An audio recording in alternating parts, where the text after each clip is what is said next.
that you have as you're talking later and saying, oh, I think I remember her saying X. Oh, I thought it was Y. Let me know. I'm happy to clarify at any point. It's a lot of information, but we'll do our best to make sure it's fun. So what we'll cover, we did the welcome and introduction, so check, did that already. The main portion of the presentation will focus on these pieces: why plan and authority to plan, roles and responsibilities in the planning processes, long-range planning and implementation, so those tools, effective meetings and decision-making, and legal and ethical issues. And then, as I mentioned, I've peppered scenario questions throughout the sections, though there is a lot of me talking here at the beginning. So first off, I'm going to start with what I lovingly call the DOLA commercial. So for those of you less familiar, the Department of Local Affairs has a mission to strengthen Colorado communities. So in this little blue icon, we've got our divisions. I'm in the Division of Local Government. So our role is to serve local governments. And we sit alongside several other divisions: property taxation, disaster recovery, Division of Housing, and assessment appeals, and our executive director. I also put this map because we have a field team as well with our regional managers serving the state, broken up into these 8 regions here. In my office, I'm in the community development office, we focus on technical and financial assistance. So that means land use and planning assistance mostly. We do a lot of work in integrating land use with other topics, like how do you integrate water into land use planning, or housing, or hazards, topics that I know are top of mind in your area. We also have our Main Street team. They focus on downtown revitalization assistance. I put our web address there, and I will share these slides out after the workshop. So you can use that, or you can Google DOLA, CDO, lots of acronyms. I'll try and make sure to be spelling them out along the way, but that'll get you to our website as well. As a sample of some of our resources, so if you're a person who likes written resources, you want to print something out and mark it up, we've got a lot for you on our webpage. We have a sub-page called the Planning Commissioner Resources sub-page, and there's just a heck of a lot of information on there. What is planning, a master plan primer, 3-mile plans, and so on. So it's a good resource to take a look at. We also have a water and land use integration subpage, as well as a staff member who's our water and land use planner to help communities move through the steps to get to whatever their next water and land use goal is. He's also been working on some EIAF, is our acronym for our Energy and Mineral Impact Program. So many of you are probably familiar. That's what we fund comprehensive plan updates out of. And we do require that there's a water element when we fund comprehensive plans. And so to support that, Water and Land Use Planner has been developing fact sheets on how to approach that, how to figure out where you are on your water and land use journey, and what next steps to make as you're doing a comprehensive plan update. So if you find yourself in that boat where you're updating your plan, especially if you're updating your plan with our funds, but really regardless, we do have this staff member who's there and can help you as a resource and connect you with other resources as well. A couple other things. We have a whole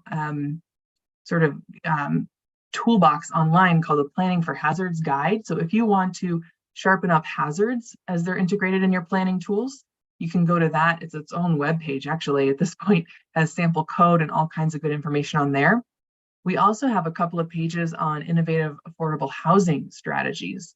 So we've been building that out over the past couple of years as we have been funding housing and affordable housing regulatory changes and some housing developments as well. We've been building out the best practices that we have on there. And the final thing I'll mention on this slide is that we are updating the Model Land Development Code. So that's a tool that we've had for a long time, last updated in, I think like 2008, 2005 or 8. So it was in need of a revamp. That's happening this year. We expect it to be done by the end of the year. though it's not quite finished. The Model Land Development Code is geared towards smaller to mid-sized communities, and should be sort of a helpful starting point for anyone who's thinking about taking another look at their code. Oh, and I'll do a plug. There's going to be at the American Planning Association conference, we're going to have a code camp. So if you haven't heard about that already, please let me know if you're interested in participating. It's going to be a great opportunity to test the code, figure out if it would work, is it sort of hitting the mark and that kind of thing. I'll leave it at that for today so that we can move on to our main topics. But if that piques your interest, please let me know. Okay, final bit on DOLA and resources. We are also home to the State Demography Office. Good planning starts with good data, and boy, do they have it. They have community profiles that can show you all kinds of information on population estimates and forecasts, on jobs and industries, on household size and type and that sort of thing. Great information on their site. They also have their annual summit coming up in sort of short order. November 3rd, it will be their annual summit. They're planning it now.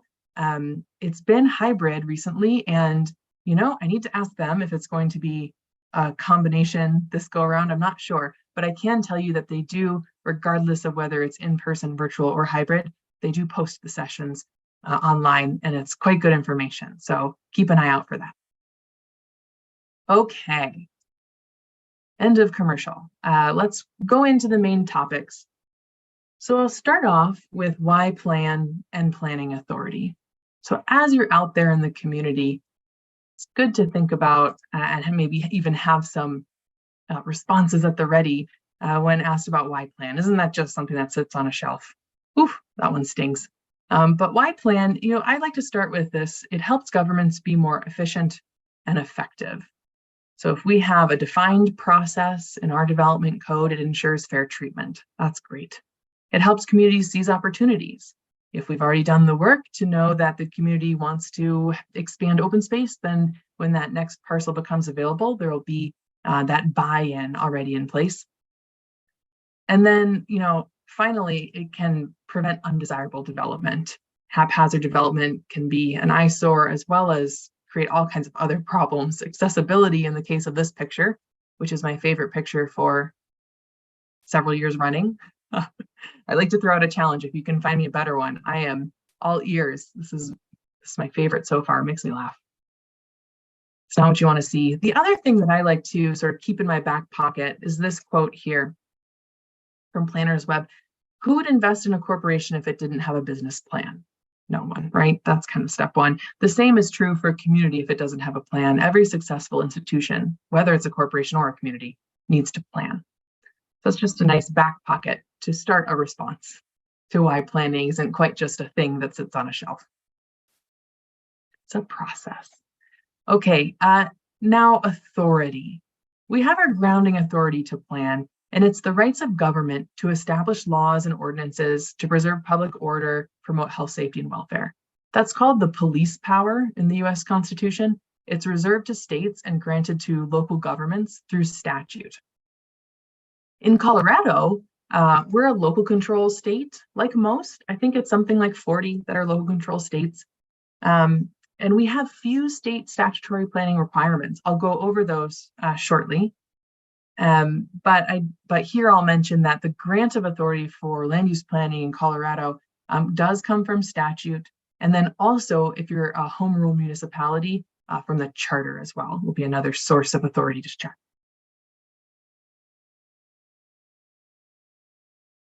And then finally, due process. We're going to talk a lot about this, especially in the meetings and decision-making section of today. But to kick it off, regulations must be tied to a valid public purpose. That's what our grounding authority calls substantive due process. The substance must be valid and be enacted and implemented so that those directly affected have a meaningful opportunity to participate. That's called procedural due process, and we'll talk mostly about that, a lot about that. Many slides from now, but we will. So that's what we're working to do when we're passing regulations and applying them as well. We're making sure that there's both substantive and procedural due process protected. As promised, here they are. Colorado has just a few planning requirements, so few, they fit here on this one slide.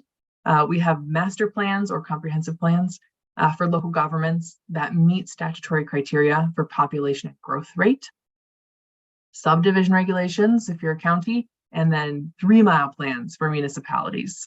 Talk about that a little bit later on. And then the last one is water and comprehensive plans. I put it with an asterisk because it's not truly a black and white requirement like the other ones are. They really spell out what must be done. The water one is an if-then. It says, if you're a community who's putting a water element into your comp plan or updating that element, then you must do a number of things. And I'm going to keep the mystery alive and pause there for now because I actually have them listed fully on a slide. So I will make sure that you get the full information of what that means. But to get to the punchline, actually, because truth be told, I tend to avoid mystery in these workshops. The punchline is that the requirements that kick in if you have a water element are pretty much what you would be doing anyway to create a good water element. So I'll go over those a little bit later when we get to implementation. Okay, with authority laid out, let's talk about the players in the game, roles and responsibilities. And I'm going to cover elected officials, the planning commission, staff, citizens, and the applicant, because it's critical to know what your job is and what your job isn't. It can not only introduce confusion, but sometimes liability when we kind of shift out of our lane and go into someone else's. We'll talk more about potential consequences of that during the legal and ethical section later on. But first off, where are the lines? So, first set of players, elected officials, make policy and legislate. They use enabling authority and the charter, if applicable, to protect the public interest. They appoint boards to further the mission and provide general direction and ongoing two-way communication. So that good, broad two-way communication and avoiding micromanaging. The Planning Commission, this is an appointed, not elected group, advisory though to the elected board. The role is to prepare the master or comprehensive plan, apply current policy and regulations, provide planning and land use expertise, review development applications, adopt and consistently use bylaws, and regularly assess planning policies and regulations. What's working well, what's not. So being that voice of the community on land use and making sure that processes are delivering what you hoped. A couple comments on maybe approaches to avoid. So the point of this slide is that the Planning Commission is a team. It's made of distinct, colorful characters, but I would suggest don't be this teammate. So we have eye rolling, we have bully, tilting at windmills, trying to be the Lone Ranger, catch me if you can, seeing what you can get away with. And then the legend, Kenny Rogers, gambling. These types of activities I would categorize as all being relatively cavalier. And being cavalier is a problem because it not only undercuts credibility, but it introduces liability. Again, we'll talk a lot more about that during both meetings and decision-making and the legal and ethical section. But we're really trying to follow the rules that have been laid out and avoid liability, and sort of engaging in a planning commission meeting in these kinds of ways can introduce liability. If you're new, or even if you're not, here's a list that I like to bring up of resources that you might consider. Read and learn, sometimes listen and learn. There's some good podcasts too. I should add that to this list. So to make these acronyms come alive, the Community Development Office, my office, our Planning Commission resource webpage that you saw a screenshot of. That's a great place to take a look at, see what's on there. If you have ideas, let me know. I actually would like to do a revamp, but that's a longer term project. Planetizen and American Planning Association of Colorado, they have great information online, great listservs to sign up for, and just get yourself some fresh planning news right to your inbox. Your own comprehensive plan and regulations, departments and service providers, neighborhoods, asking yourself questions like, who's not well represented here? It's great, especially if you're a newbie, but honestly, however long you've been in your role, consider that. And then ask a lot of questions and keep asking questions. One of the points I like to make in these workshops is one thing I love about planning and land use is that you can be an expert and you'll never know everything. It's always okay to say, I don't know, times change, people's needs change, the land even changes sometimes. So it's a constantly sort of moving target in a way, but framed differently, opportunity to learn. Next up, staff. So clerk, planner, administrator, attorney, etc. Staff and consultants both provide technical expertise and guidance, information and training, assist with research, write the staff review and report. They notice meetings and communicate with applicants, ensure good communication, and offer professional opinions. So the key here is staff is a fabulous resource. And so it's important to make sure there's no scapegoating or bad mouthing of staff in public meetings or hearings. And then also remember that accredited planning staff do have to adhere to a code of ethics. So don't put staff in compromising positions. And if you're wondering more about that, I will put a pin in that and say, ask staff. Okay, here's a slide that I'm sort of playing around with. I had a couple communities ask me about what's the appropriate balance of workload between the Planning Commission and staff. They were having, some capacity issues. Some members of the Planning Commission wanted to take on more, others felt they were taking on too much. So they wanted some initial thoughts, where should we start our thinking around what's best to divide the workload?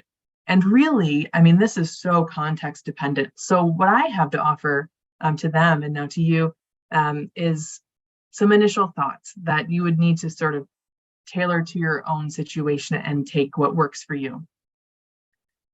So my advice to those couple communities who were asking was the typical distribution is the staff do the review and write the report. The Planning Commission, PC, whenever I have that, it's for Planning Commission, is doing the fact finding and applying the rules and then giving a recommendation. And then the elected body is making that final determination. Some JDX's jurisdictions leave more to the Planning Commission, but do consider due process since they're the electeds. We don't want to sort of go too far in delegating authority. But if you are interested in doing some delegation, it is possible to take a look at what are those things that we really could just make administrative approval. You can delegate to staff in broader process changes, say certain types of application review that really could just be administratively approved. That's highly context dependent, so I'm going to leave it right there. And then also consider doing referrals when things get complex. One of the communities was rather small and said, boy, we just don't have expertise in this. And so, so consider that you can do referrals to agencies to get input on. Okay, a couple more roles to go over. Citizen, their role is to participate fully, advise appointed and elected officials, ask questions, and offer input and solutions. And finally, applicants. Their role is to learn and respect adopted rules and processes, to expect fair and predictable process, not work the system, communicate issues and concerns, and have realistic expectations and an understanding of the role of government. So in other words, no lead materials, no ex parte contacts, we'll talk about that later, no last minute changes, and essentially understanding that following the locally adopted process and complying with it is likely to make a project have better community support. So to sum it up, my advice here is to slow down and reflect together. What's working well, what isn't, what are the trends that are emerging, what issues do we keep having to deal with? We like to recommend annual meetings with the elected board to talk about those questions and answers to them.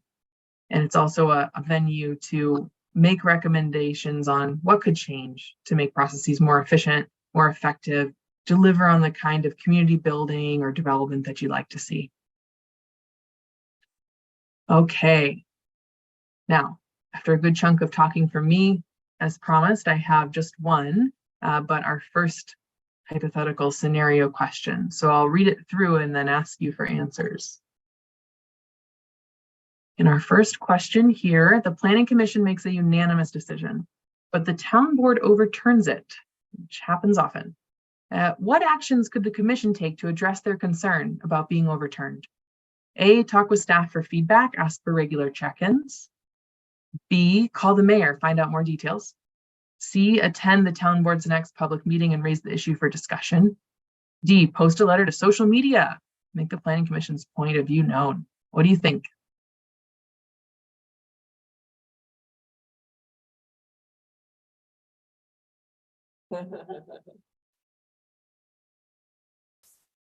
A? A.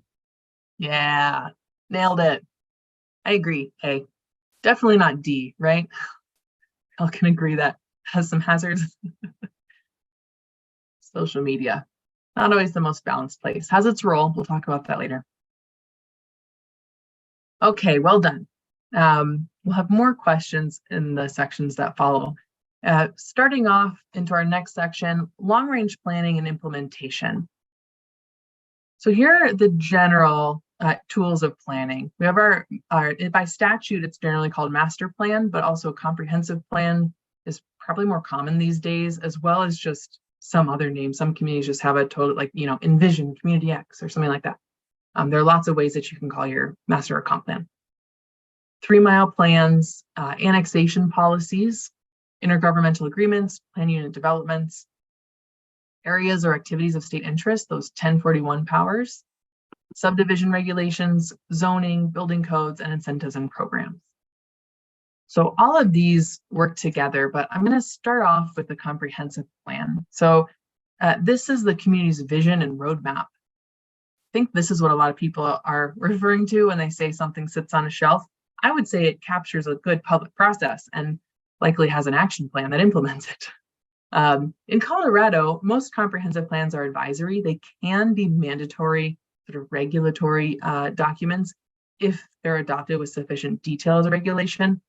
You let me know if you know of any. I now do not know of any comp plans in Colorado that are mandatory. I believe they're all advisory now, but anyway, they can be mandatory. Here are the standard plan elements. You'll see things like transportation, housing, hazards, energy, economic development. What's required in Colorado is here in red, just recreation and tourism. That's the only required element. And then also water, but in that kind of funny way that I mentioned earlier, that if then. And here's the slide to explain exactly what I mean there. This is a lot of text, so apologies for that, but I put it up here more as a reference. Again, I'll share these slides out.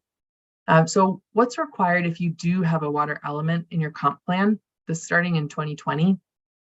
So if you introduce or update a water element in a comp plan, then you must consult with entities that supply water to coordinate, identify water supply facilities, so make sure that the infrastructure is sufficient, and then include water conservation policies. So again, it's stuff that from my vantage point is typically done anyway and leads to good planning. And then again, when this requirement was passed, it also gave DOLA a staff member to help with this. So we have a person who can assist you and has a bunch of tools at his disposal. If you'd like to work more in that space, go on and reach out. Okay, so what does it lead to? Comp plans provide guidance for all kinds of later action. So it's getting the community's vision and input on later rezoning requests, land use code updates, annexations, expansion of infrastructure, new infrastructure, just an overall vision for growth and development. And I love this picture for this particular slide, because in my view, if you have a crack in your foundation, you're going to find cracks elsewhere. So that's why it's best to start with a comp plan, get that strong vision and buy-in, and then update those implementation tools and, go to town. There are also a number of other plans that communities may or may not have. Sub-area master plans, water conservation plans, hazard plans, downtown plans, all kinds. There are lots of long-range plans that can be in place, or they can be incorporated into the comp plan as elements. I get asked that a lot. What's best?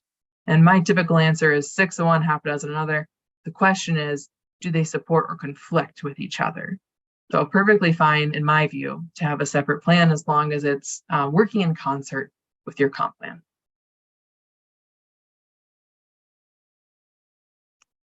Three-mile plan. This is required for municipalities only, and it must be in place before there's an annexation. It generally describes the proposed location, character, extent of utilities, and it must be updated annually. It can be in your comp plan or it can be separate. That's, whichever one. It's also distinct from annexation impact reports. So those are site specific for individual annexations. This is more broad. It's really its real goal is to make sure that infrastructure connects as municipalities annex formerly county land. I have a whiny dog. I hope you can't hear her. Okay, implementing the plans. There are lots of ways to take action and implement these plans. Policies, we just talked about annexation and adequate public facilities. Programs like incentives through streamlined review. Maybe we're thinking of affordable housing. That's common lately. Regulations. What are regulations incentivizing? Is that what we want? Providing service agreements, and rate structures as well. Is our rate structure reflective of what we're trying to prioritize and invest in? Then I would also throw out budget and capital improvement plan. Okay, so that's implementing. The main questions here are what's working and what are we incentivizing?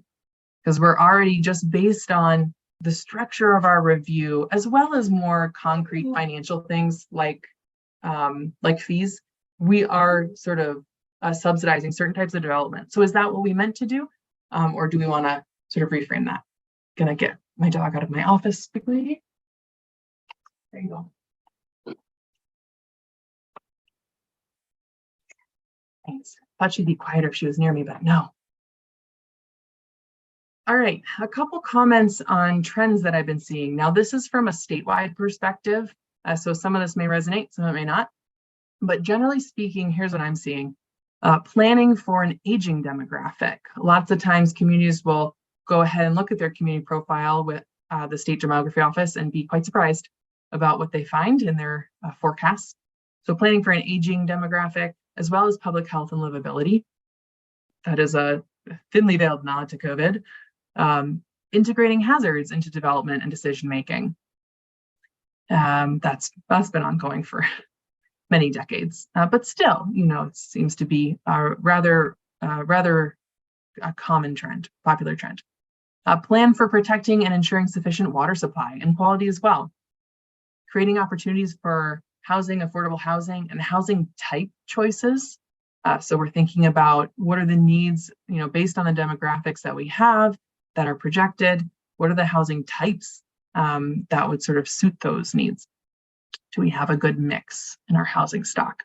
Strategize towards economic diversification, some of that economic resilience questioning, and then consider social equity, inclusive engagement, as well as fiscally sustainable infrastructure. Now, I am test driving some slides to dive in on a couple of these. So here's what I have for you. We've gotten, as I mentioned, over the past couple of years, we've been funding a lot of work in housing and affordable housing incentives.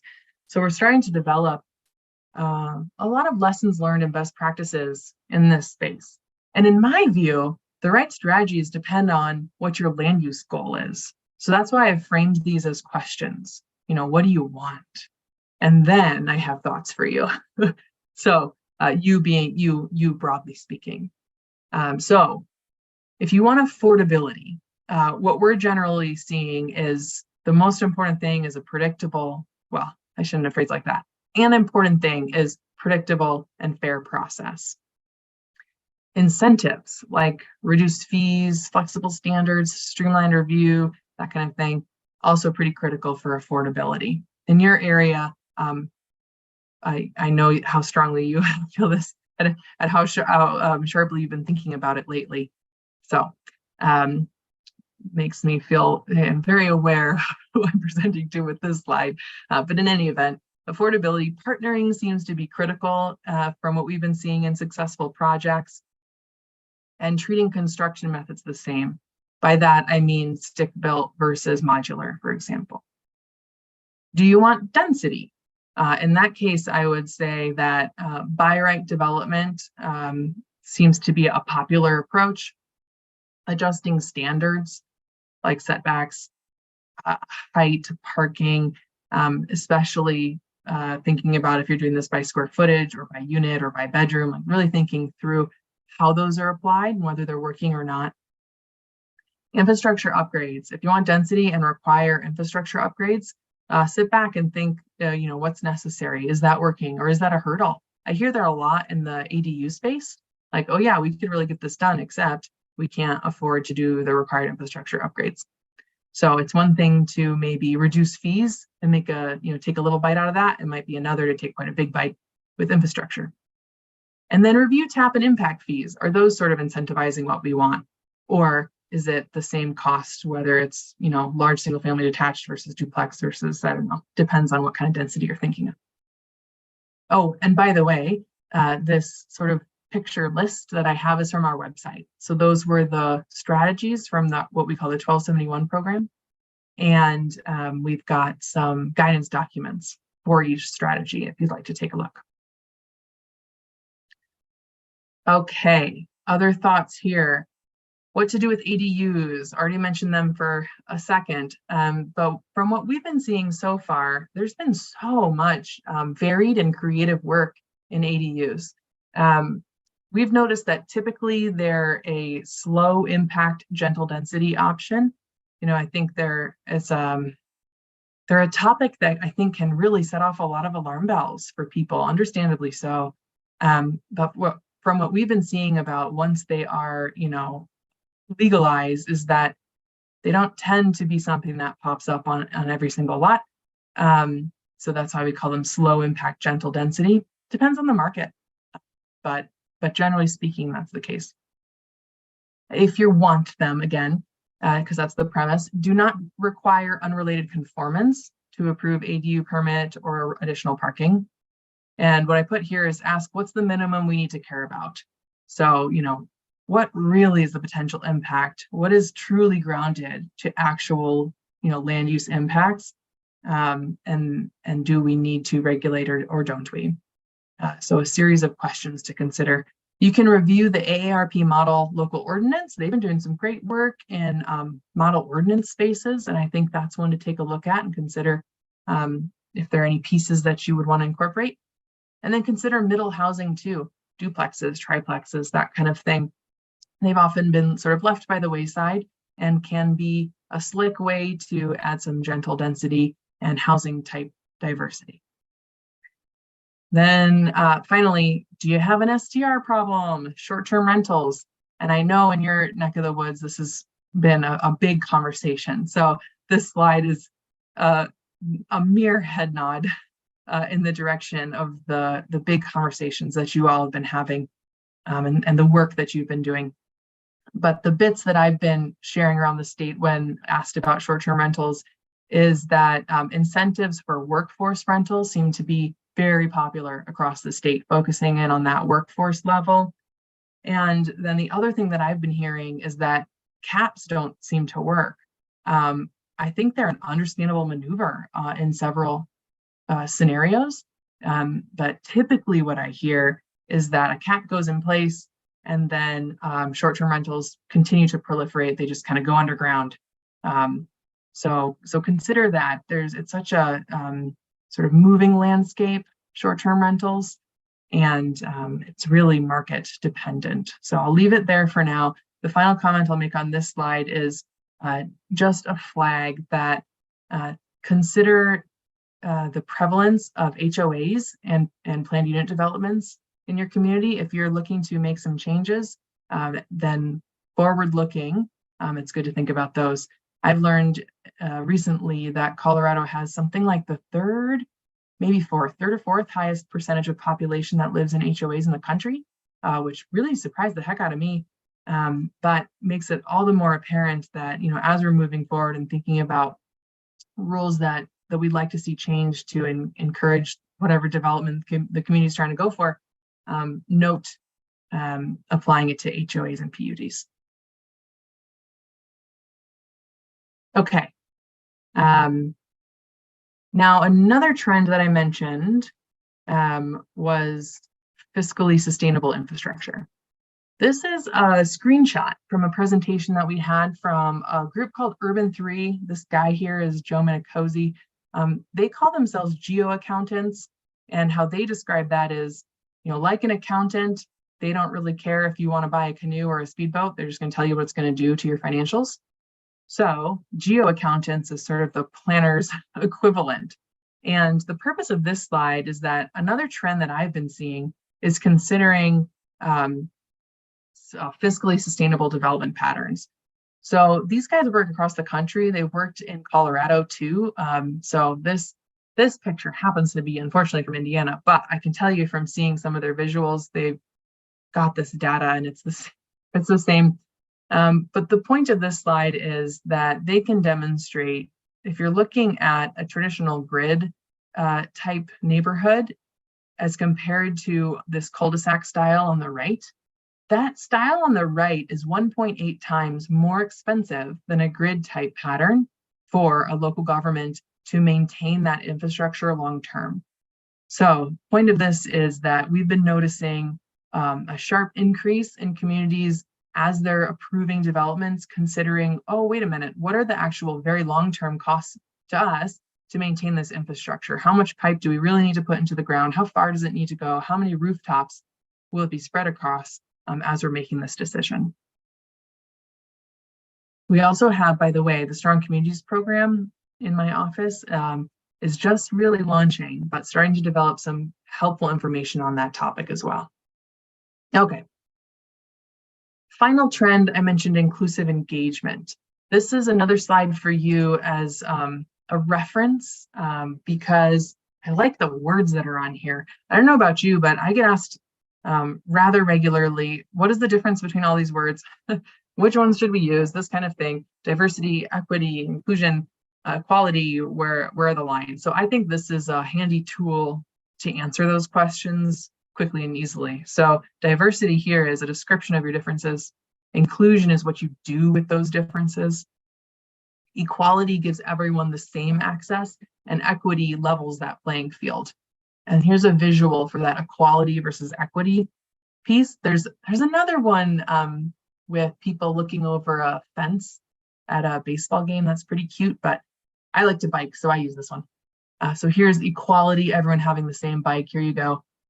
Good luck. And equity is recognizing the different ways that people access services and trying to account for that. So thinking about things like, when are we having our meetings? Is that a time that, someone who has young kids can attend, for example, questions like that.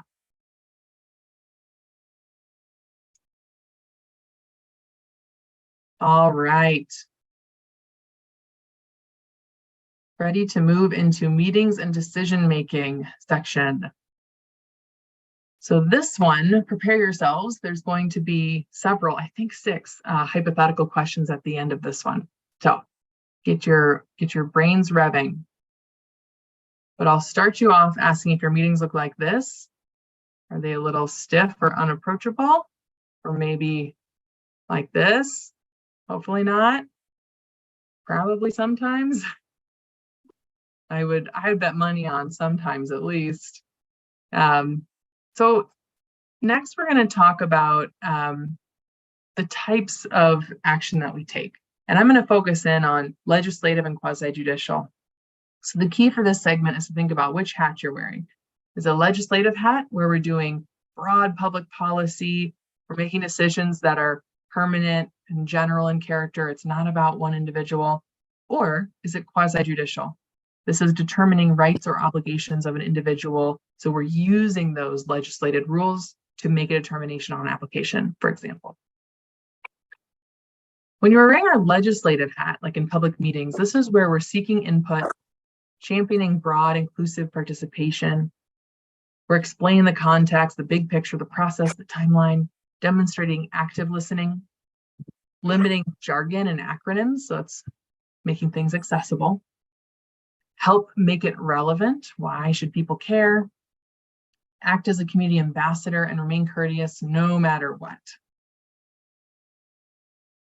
Public hearings are a different beast. They have well-defined rules and procedures. So here we're announcing rules in advance and enforcing them consistently, remaining unbiased while hearing evidence. That's key to protecting your governmental immunity. Show that you're listening. It's important to have a strong chair and a supportive board. Stay on task, get input only during the notice public hearing. We'll talk about ex parte later. Ask questions. Does this application meet our standards? And make careful motions. So this is the big, broad overview slide about what it means to provide due process protections to our community members in these processes. And what makes it effective? I would offer up an effective meeting means that everyone had a meaningful opportunity to participate. People feel they were heard. There were relevant issues addressed related to the standards, no long tangents. The commission's decision was clear. What was it and why? And the commission's decision was reasonably defensible. A key role in all of this is the chair. So the chair, I love this quote from Attorney Jerry Dahl. He says, the role of the chair is to focus on the next plane, not on each moment, like an air traffic controller. So making sure that we're all following the game plan, setting the right tone. The chair is ensuring civility, being a strong listener, and a timekeeper. So maybe using cues like, hey, it's 9 o'clock and we're on item number 2. Or the internal monologue that's going on always in the back of my head about what slide number I'm on.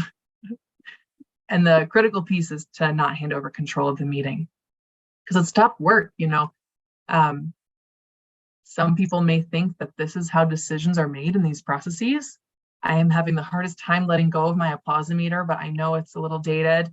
So I'm begrudgingly moving over to the likes picture for this slide.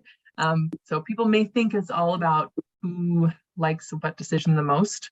But truth be told, in our planning commission role, this is how decisions are actually made. It's whether a project in a quasi-judicial decision meets the standard. So it's that fact-finding plus judge. That's what's going on, not just finding out what's popular. That introduces liability. A few tips on improving meetings. So again, the right tone, I would suggest, is civil and professional. That doesn't mean unapproachable, but civil and professional. Provide information on procedures ahead of time. Repeat if needed throughout the meeting. You can keep your own cheat sheet. Some communities even tell me that they like to post the rules on the wall so they can just point at them. Easy reference material. Thank people for their testimony. It sounds small, but I've seen it go a very long way. Watch for nonverbal cues. Acknowledge that planning decisions are political and personal. That's okay to do. They are. But we have the process. We have to follow that. And then show extraordinary patience.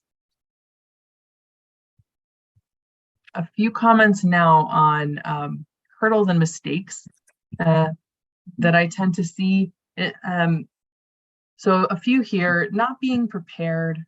So, you know, not reading the packet, for example, not asking enough questions. So not developing that record of decision. Asking for a vote of the audience. That's handing over control, acting outside of scope. Showing bias before a decision is made. That's a way to lose governmental immunity. Offering design ideas or other suggestions. So trying to be the architect or the applicant. Again, that's sort of outside of authority. Got to stay in our lane. Yeah, and this one can be tough. You know, the other thing I want to say here, especially as a planner. This one can be tough. We've got our ideas, and during our introductions, we didn't go over backgrounds, but if I've met a planning commission or two, so I will make an educated guess that there are a lot of different professional backgrounds out there. And this can be tough no matter your background to not give opinion. But really, that's why it's so critical to make sure that we're keeping our right hat on and thinking about what's my role in this game. Because if we're on the planning commission making these decisions, then it's critical to ask questions designed to get at the standards only, and figure out whether the project does or does not meet the standards that exist. If back to the slide with the car with the gas pump hanging out of it, if you're seeing that you're continually trying to offer some other type of advice on certain projects, that's a good time to have a mental flag and think, oh, this is probably a trend we're seeing, an issue that's recurring. Maybe we need to change some of our rules. Let's, talk about what needs to be done. But that would be the way to do it rather than attach something to a specific project or several. Okay, to build on that, so important, it gets its own slide. Avoid let's make a deal. Does the project meet your standards or not? That's the critical piece. So sometimes there's pressure to try and change design to make the community like something, or maybe you've got your own ideas. But in order to protect governmental immunity and avoid liability, the key is, does this project meet your standards or doesn't it? Get that into the record, make the decision and move on. If you want to change what their requirements are, that's a totally other process. So yes, avoid showing bias. Consider your intent when you're asking a question. And then also consider the front page newspaper test. Would you want that splashed across the front page? And do not use social media to argue, condemn, attack, or even set the record straight. Turns out there is a record, so you can rely on that record decision. Turning to social media goes sideways most of the time. So I would offer to leave it to staff. Establish, if you don't have a social media policy, establish one and discuss it, update it. Is it working? And then I put some case law here. So this is from the Fourth Circuit. That's not our circuit. So that means that this case law is persuasive rather than mandatory. However, it does show where the courts are kind of going with considering this still relatively new social media thing. So in this case, Davidson v. Randall, there was a commissioner's Facebook page, and the holding was that it was being used as a tool of governance. Now, this does not mean that just because you have a Facebook page or whatever social media platform, that is a tool of governance. That's not the case. In this situation, the commissioner was using their Facebook page to try and poll the community on a specific issue. It was, I think we would all clearly see being used as a tool of governance, not just this person's Facebook page they happen to have, or even have in their role, just by the way I exist. There is a line between sort of having a page versus using it to try and gather input on specific things, do those government functions. So the point that I'm trying to make here is that there's a lot of still developing case law in this space of what does it mean to be on social media and be a member of government. So I would advise caution in this space. It's a tool that is helpful to get to the community, but know that it's not the entire community. We're all sort of on different platforms in different ways. So like anything in community engagement, there is no silver bullet. But that's my spiel on social media. It does exist. It can be helpful, but I would advise caution and by all means stay away from using it as a tool of governance, like an official one. Okay, speaking of how to make things defensible, these are the critical pieces, and I would say what ties them all together is that consistency is key to make sure that you're treating each application the same, applying the same rules during your hearings.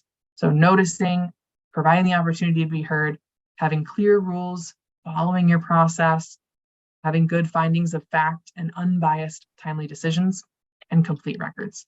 Those are the critical pieces. Now, a couple comments on motions. Well-prepared motions do take some effort. They're important because they explain to the applicant and audience how the decision was made. So I would advise to agree on procedures that will be used for meetings and for motions ahead of time. They can be tough to keep consistent, but that's sort of the critical piece. And also switch it up, especially if you have some new members. Make sure that everyone is getting their feet wet in making motions.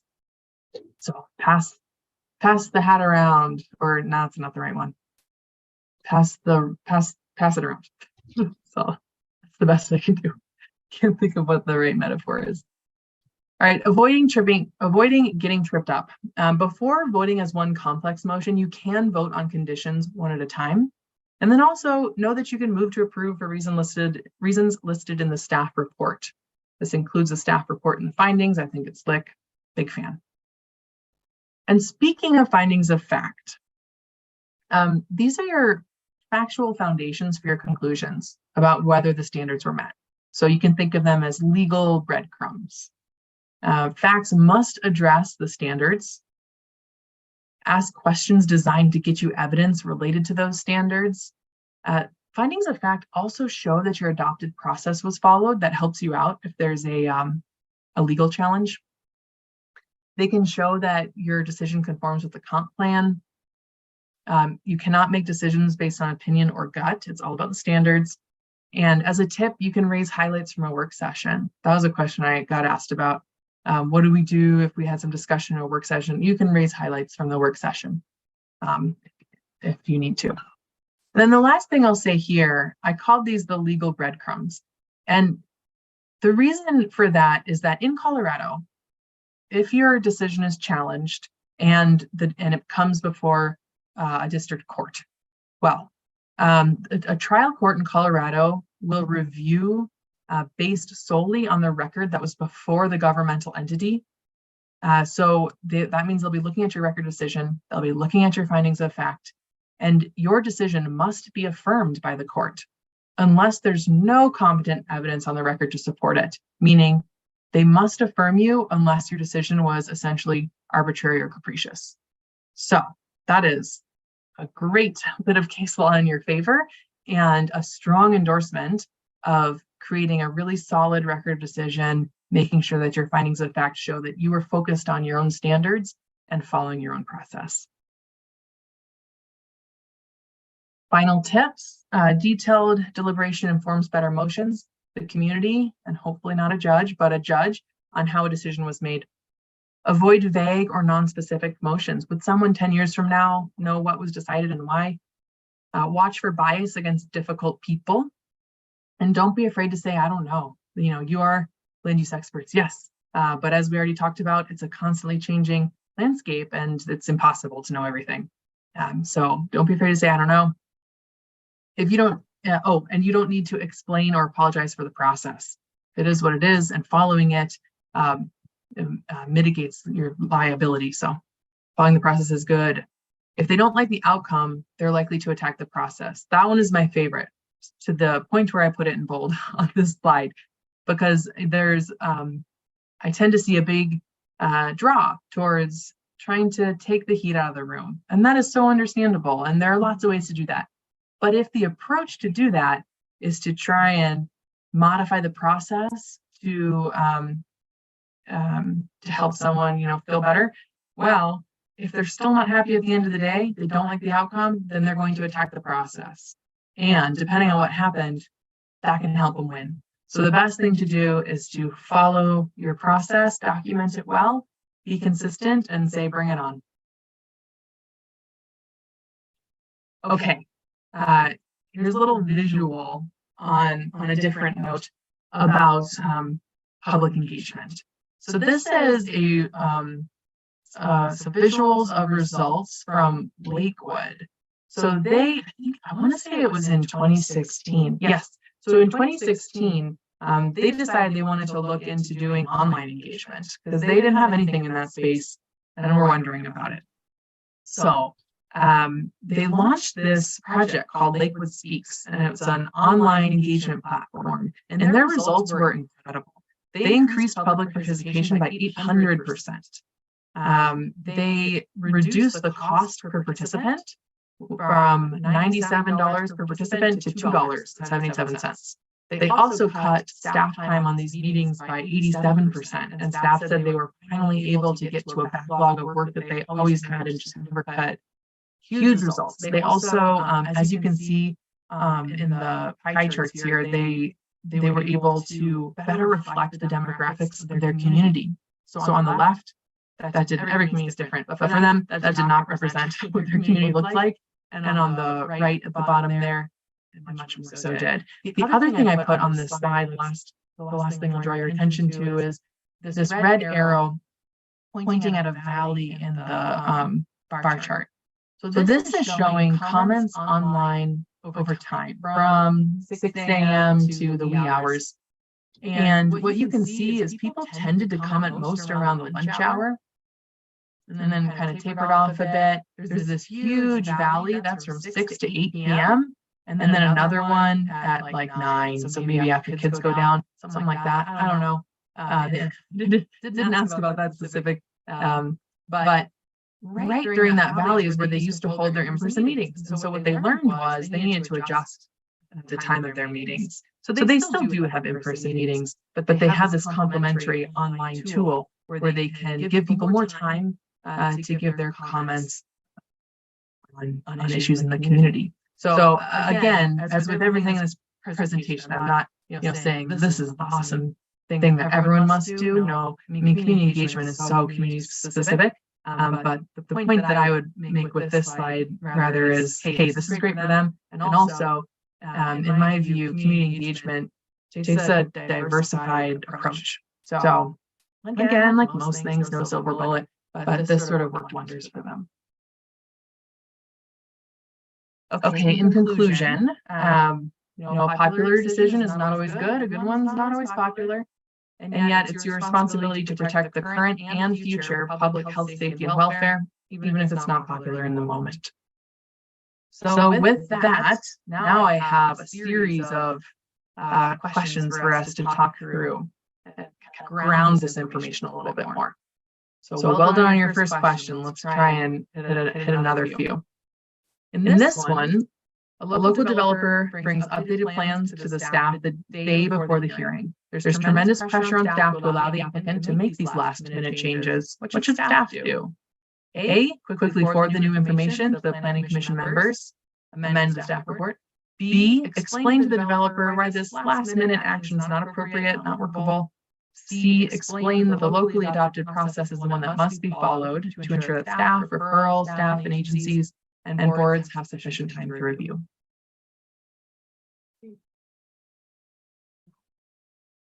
C.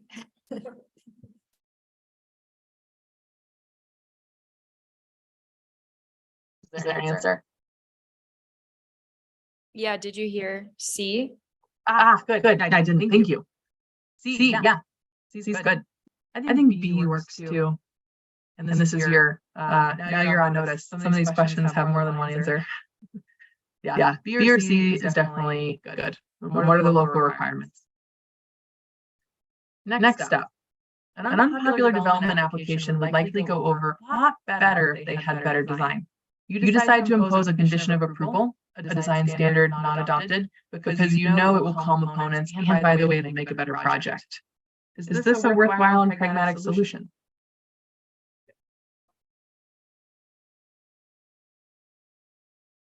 No. No. I agree. I think it encourages the chance for a possible challenge, and it could set precedent for future applicants. Not the best. Okay, 3 of 6. You've been so busy you didn't get a chance to review your packet before hearing. What should you do? A, don't show up. B, contact staff, find out if there'll be a quorum, give their advice. C, email the other board or commission members before the meeting to get their thoughts on how you should vote. D, call your chair, see what they think.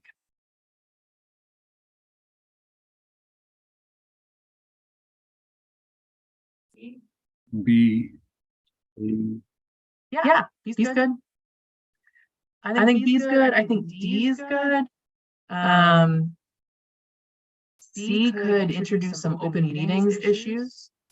So we would not advise that one.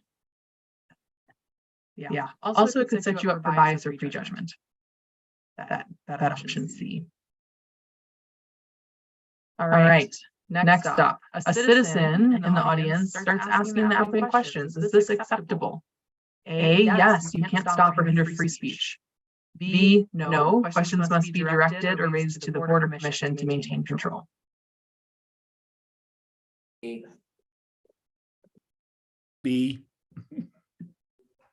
Yes, that's right. B. You can always remind them of the rules for public testimony. And it's the point here is hitting back on that point of don't give them control of the meeting. All right, you're crushing it. An opponent of a project challenges the time limit, demanding the full time she needs to provide her testimony. What should the chair do? A, thank her for her testimony, remind her of the time limit, must be consistent and fair. B, go ahead and give her another minute. C, allow her to exceed the time only if others in the audience will give her their time.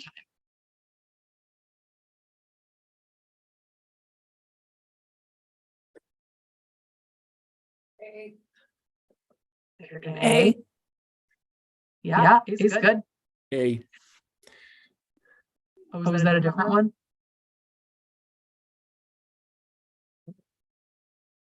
Not sure. Okay, then I'll say this. I agree with A. I think B, sometimes I've heard this. I've heard B, and I wouldn't disagree with B to go ahead and give another minute, but I would say that consistency is key. So know that if you do that, then you'll need to do that for everyone. And then C, as you all well spotted, not the best choice, but I do hear this one a lot, that people want to be able to do that. What I caution about that approach is I've seen it tend to encourage packing the house, which is unhelpful for just efficiency and everyone's time. But also it doesn't represent everyone in the community, right? The people who are able to show up aren't necessarily everyone. So never good to do things that encourage packing the house or something like that. Okay, final one in this section. It becomes clear the planning commission must deny a project. The applicant feels she has not been treated fairly and implies she may sue if her project isn't approved.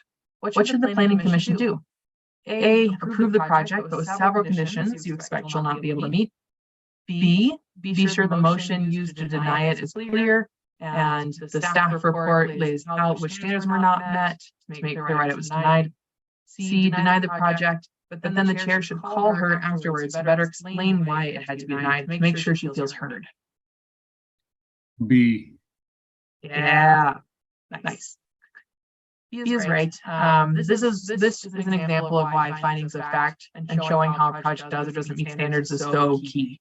Remember that case law we talked about. So if you've got a clear record, then the answer here is bring it on.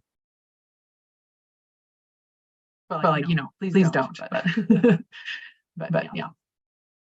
Okay. And now I just want to pause for a second. That was a lot about potential for getting tripped up and ways to make a better meeting.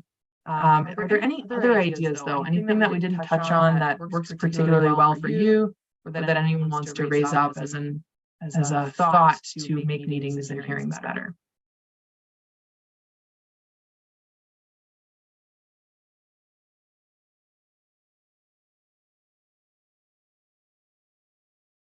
Okay. Well, continue to think on that and, talk amongst yourselves as you come up with ideas. I find meetings can, well, my base belief is most things can always improve. So anyway. All right. We're going to move now into our final chunk of the workshop, legal and ethical issues. So here we're still going to be talking about what type of decision are we hat are we wearing? Are we in a legislative process or are we in a quasi-judicial process? This is critical because quasi-judicial, when you're acting in a quasi-judicial role, protecting due process for individuals is critical. So making sure there's notice, making sure everyone can have the same information and that everyone's heard. That is what is obligatory in those kinds of processes. So what kind of process are we in and what rules attached to that? Here's another way to think about it. I haven't talked much about administrative decision making, but this is a visual to show the different, I guess sort of on a scale from legislative to quasi-judicial to administrative considerations that you might have, because they're different processes. There is much more discretion in decision making and much greater impact of public comments in a legislative process. Quasi-judicial is kind of middling sort of, and administrative far less. There is, it's not really a discretion type process, and impact of public comments. Because administrative is truly meant to be sort of more of a, I don't know, almost robotic review, for lack of a better word. Another way for you visual learners, another way to think about it is by this chart. So we could consider that legislative type activities would be things like updating that master plan or a specific plan, doing comprehensive zoning or zoning text amendments. Once we get to piecemeal rezonings, that is a little bit of both because of how it's done and then how the decisions can be challenged in Colorado. So it gives it a little bit of a quasi-judicial element to it. And then it's clearly quasi-judicial when we get into special exceptions, variances, subdivision approvals, and then zoning or use permit issuance and violations. Clearly quasi-judicial. All right, ex parte. A couple few slides here. Ex parte is sort of a hot topic, and really important to know in your role as a planning commissioner. So this is what I admit is a painfully long definition. So I apologize in advance that I'm going to painstakingly walk you through it, but it's really critical and there's just a lot of pieces to it. So walk through it is what we will do. Ex parte is any written or verbal communication that's initiated outside of a regularly noticed public hearing. It happens between an official with decision-making authority and one or more of the parties, but not all the parties, about a subject that is under or about to be under consideration by that official, and that seeks to influence or merely present information about that subject. So again, the point here is that we're working to preserve public confidence and we are protecting due process. So this board or commission should ensure the public and interested parties have the opportunity to know and respond to all information that this board is using in making its decisions. So that's what's going on here. That's why we want to make sure that everyone has the same information and we're protecting the integrity of the process, because that is protecting people's due process rights. What do you do? What do you do if someone approaches you? You're at the grocery store, you're on a run, whatever, and someone tries to have an ex parte contact. Well, in these workshops, I do tend to give rather conservative advice. You may talk, further amongst yourselves. What I tend to recommend is stop the person and explain why the contact is inappropriate. Disclose the contact, which means first to staff, and then again the hearing. That's just the hearing. Recuse yourself and leave the room. This is where hopefully you have a formal procedure to the point of the next bullet. Consider adopting formal procedures if you don't have them. The worst time to try and develop a procedure is when you're dealing with the issue that you wish you would have had it for, because then we know who broke the rule we wish we would have had. So, leaving the room is for rather extreme situations. Some communities, though, have told me that's just how they want to handle it every time, just to keep it clean. That's fair. Others have sort of gradients. Others don't do that. It really sort of depends on what you're handling. But the key is it's good to talk about where are the lines and what do we want to do in different scenarios. As a tip, you can print business cards for planning commissioners, because in my opinion, the most uncomfortable part about ex parte is it's a community member who really wants to be engaged and you really want them to be. So one thing that Wheat Ridge did was they printed cards that planning commission members could hand out and say, can't talk to you here and now about this, and here's why. But here is, the web address for how you can, sign up, come to the hearing, that this is how you participate, so that you're showing them how they can still be involved instead of just a flat out no. Chaffey County's got an explanation on their website. That's another way to handle it. Maybe people stumble upon it when they're on your site, or maybe you can direct them there if they want to know more about what in the world this thing is and why it's a problem. Go check out that information. As another example, this one's from Littleton, and this is responding to that piece of the definition that said, it cannot happen about something that is under consideration or about to be under consideration. Well, how do you know if an application is about to be under consideration?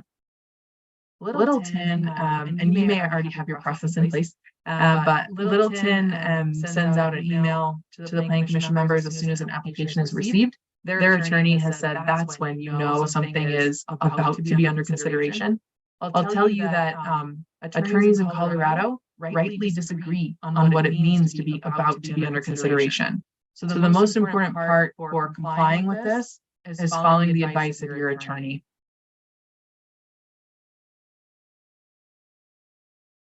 Okay, one quick scenario for you. In this one, you're on a site visit before the hearing. The owner or rep meets you just to let you in, does not talk with you, but does shadow you, and you're pretty sure one of the neighbors saw. What do you do? A, you do not need to stir up suspicion by disclosing this. They just let you in. You didn't talk. It's fine. It's not an ex parte conversation. No harm, no foul. B, disclose it at the hearing that they let you in, but that you just discuss the project and proceed to vote. C, call staff ahead of time, give them a heads up, get their advice. D, do not do that again. Don't go on site visits anymore. What do you think? C. Yeah. Nice. I agree with that. And this one, this gets at perception as well. That can be damaging too. So there you go. I would say that some communities have told me that this has been such an issue for them, and it has so degraded trust that they did decide not to go on any more site visits, and they were only using Google Earth. Others have told me they did a group site visit every single time. I've heard all kinds of things. In fact, I put this picture here because the site visits can be a bit of a sand trap, but drive-bys tend to be fine. And there's a picture of that card that Wheat Ridge printed up. Oh, you know what? Another community told me, hey, yeah, that card's fine, but we're not going to be printing additional cards. We'll just hand out the cards of our staff. and that worked for them. So I'm always a fan of pragmatic, low-cost options. So consider that as well. Okay. Enough with ex parte. Let's talk about conflicts of interest. There are a few legal words. Oh, and this is not legal advice, by the way. just to make sure that I've said that. There are a few legal words that I think tend to be words or phrases that tend to be thrown around. I think conflicts of interest is one. Takings actually is probably another. That's a whole other thing. But conflicts of interest certainly comes up, and a lot of times I've heard it, and really they're talking about bias or something else. A conflict is when you're a member of the governing body and you have a personal or private interest in the matter proposed or pending before you. So it's not a conflict of interest to be a member of the community. You would have some benefit like anyone else. It's not a conflict to have an opinion. A conflict arises when you act on that opinion and personally benefit from it, rather than putting the public interest first. So that's the issue. What do you do? Colorado law requires that you do all of the following. If you do have a true conflict of interest, you must disclose it to staff and at the hearing. You must not vote, and you must not attempt to influence the votes of others. I put a ... except here because there is an exception, and I put the citation to Colorado statute there for you. If your participation is necessary to achieve a quorum or otherwise enable the body to act, and you've disclosed ahead of time, then you still can vote despite a conflict. So again, this is a very particular disclosure. It's not just to happen at the hearing. It's actually a disclosure in writing to the Secretary of State prior to the official action. So look up the statute if you really end up in this pickle. But just know that there is this exception. If you really are necessary. Excuse go me, ahead. Casey. Yeah. The speaker, the sound has got a echo to it, and I couldn't quite follow exactly what you said about when you spoke about the exception. Can you repeat that part, please? Yes, sure. Is there still an echo? Yes. Oh. How about now? Maybe it was from multiple people being unmuted. Still, Oh boy, that's not good.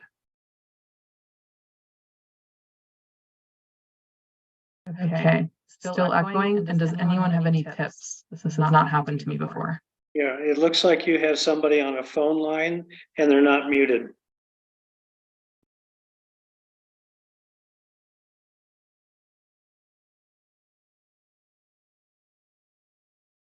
Okay, checking. Thank you so much.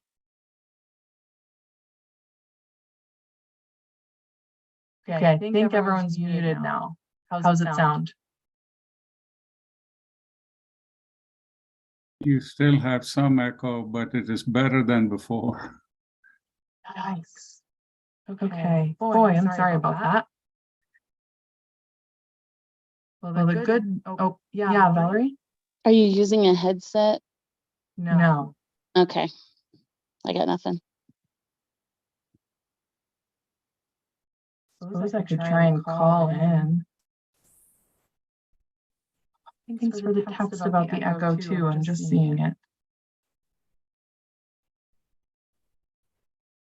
Let me try and call in and see if that does it.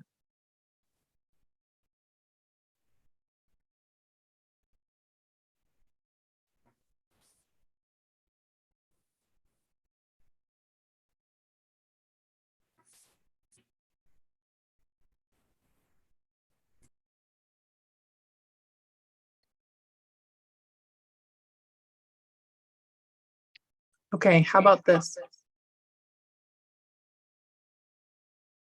Much better. much better. Okay, great. I need to turn that down and we should be back in business. Ooh, okay. Thanks for that group troubleshooting, everyone. So conflicts, picking back up. So a conflict, so I started off by saying conflicts get thrown around a lot as far as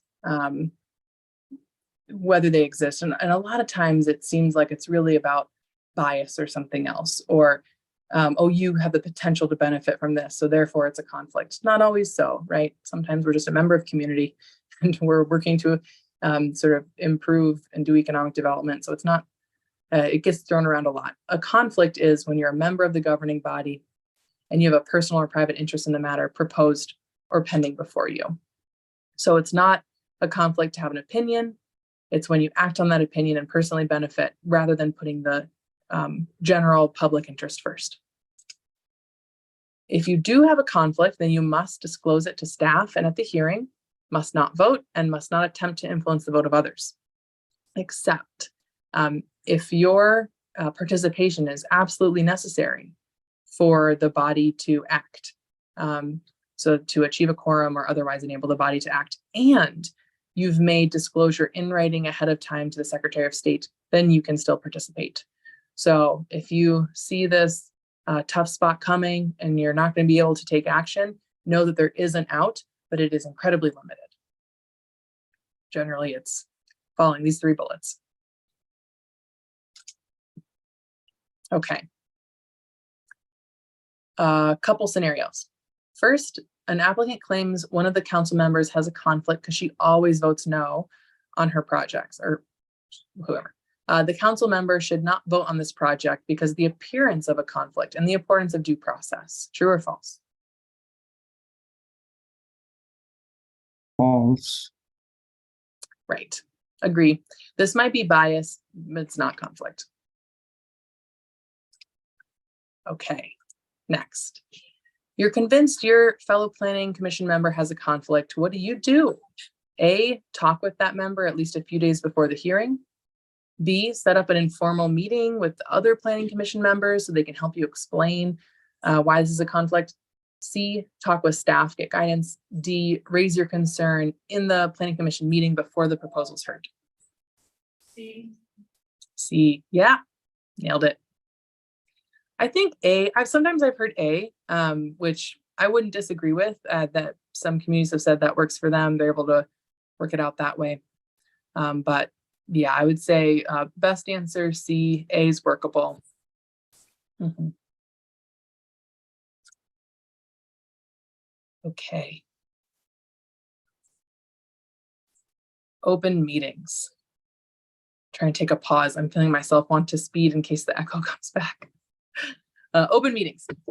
Just 1 second. Okay, so we have the Colorado Sunshine Law with the citation listed there for you. It requires public notice for meetings where formal action occurs. Sorry, I think I have a child outside my door. My goodness, a dog and now a child. I am needing lots of forgiveness today.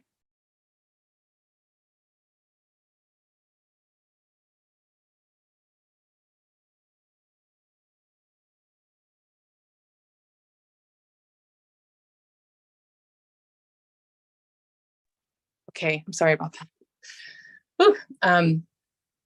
Open meetings. So public notice is required under Colorado law for meetings where formal action occurs, public business is discussed, or a quorum is present. So minutes are also required whenever formal action occurs. And again, as forewarned, I tend to offer conservative advice here in these workshops. So I would offer up as a suggested rule of practice, just keep everything open, noticed, and have minutes for formal action. So to apply that with one scenario, after a particularly rough public hearing, the planning commissioners all agree to grab a beer, relax, and unwind. Are there any issues with this approach? A, it could be seen as an unnoticed public meeting where the planning commission may have discussed public business. B, the perception could be this is where the real work gets done. C, it's okay after a public meeting, but not before a public hearing. Where you are in the public hearing? B. B. Yeah. Yeah, I think B is good. A as well. I think A could work. C is kind of funny. C is getting at different roles between, if we're talking legislative or quasi-judicial or that sort of thing. It's meant to just confuse you. But one thing I will point out here is there can be real issues when there's a chance for something to be remanded.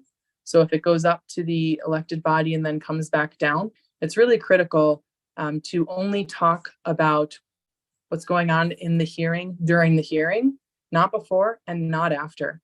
Because if this issue comes back on remand, then you've engaged in ex parte and you will not be able to participate. So it can feel good when, hearing's done, we've done it. But I would advise still don't talk about the issues in the event that it's remanded, you would be excluded from participation. Okay. Colorado does have the Governmental Immunity Act. This protects government officials when acting within the scope of their duties, but it can be lost. You can lose your immunity by prejudging a matter, engaging in ex parte, making decisions that violate established laws, acting beyond the scope of your authority, ignoring or going against publicly given legal advice, ignoring or acting outside of the bounds of established procedures or ordinances. So sort of a whole slew of the ways that things can go wrong if we're not following our procedures. Now, to dive in on this a little bit more, I've got our final 3 scenario questions. I think I've talked quickly tonight. So here we are. First, the mayor, who's been a community leader for decades, calls up the newest planning commissioner or council member a few days before a public hearing to give some background on the application. Is there an issue with this approach?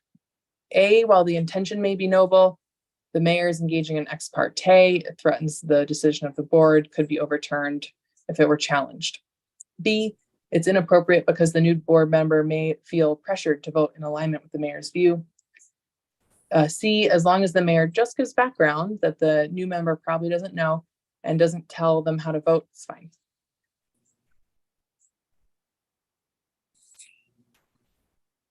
C. Got a C. Other thoughts? A. Got an A. Couldn't all of them be appropriate? Anything goes. You know, I think there are arguments to be made about each of these. This is a tricky one, in my view. I think A is the safest path. So ex parte, what this is trying to tease out is that ex parte can be just merely providing information with no intent to persuade. So that's why C would be ex parte. B is kind of funny too. I mean, whether they would or not feel pressured to vote. I guess I would throw out that being in the role of being mayor carries with it a lot of power and influence. So there is potential for that. So I would say likely A, and then the others do warrant some consideration and discussion, and they're meant to. These questions are meant to provoke conversation. Okay, next. Here, after the vote at a planning commission hearing, one member decides to testify at the town board to represent the minority opinion. Is this an okay approach? A, planning commission member does not give up her right to testify as a citizen. It can be helpful for the board to hear her perspective. B, it can be divisive to allow the losing side to essentially appeal their decision to the board directly, can make things more politicized. C, if the town board remands the decision back to the planning commission to reconsider the proposal in light of new information, this planning commission member would not be allowed to hear the matter because they engaged in ex parte. Thoughts?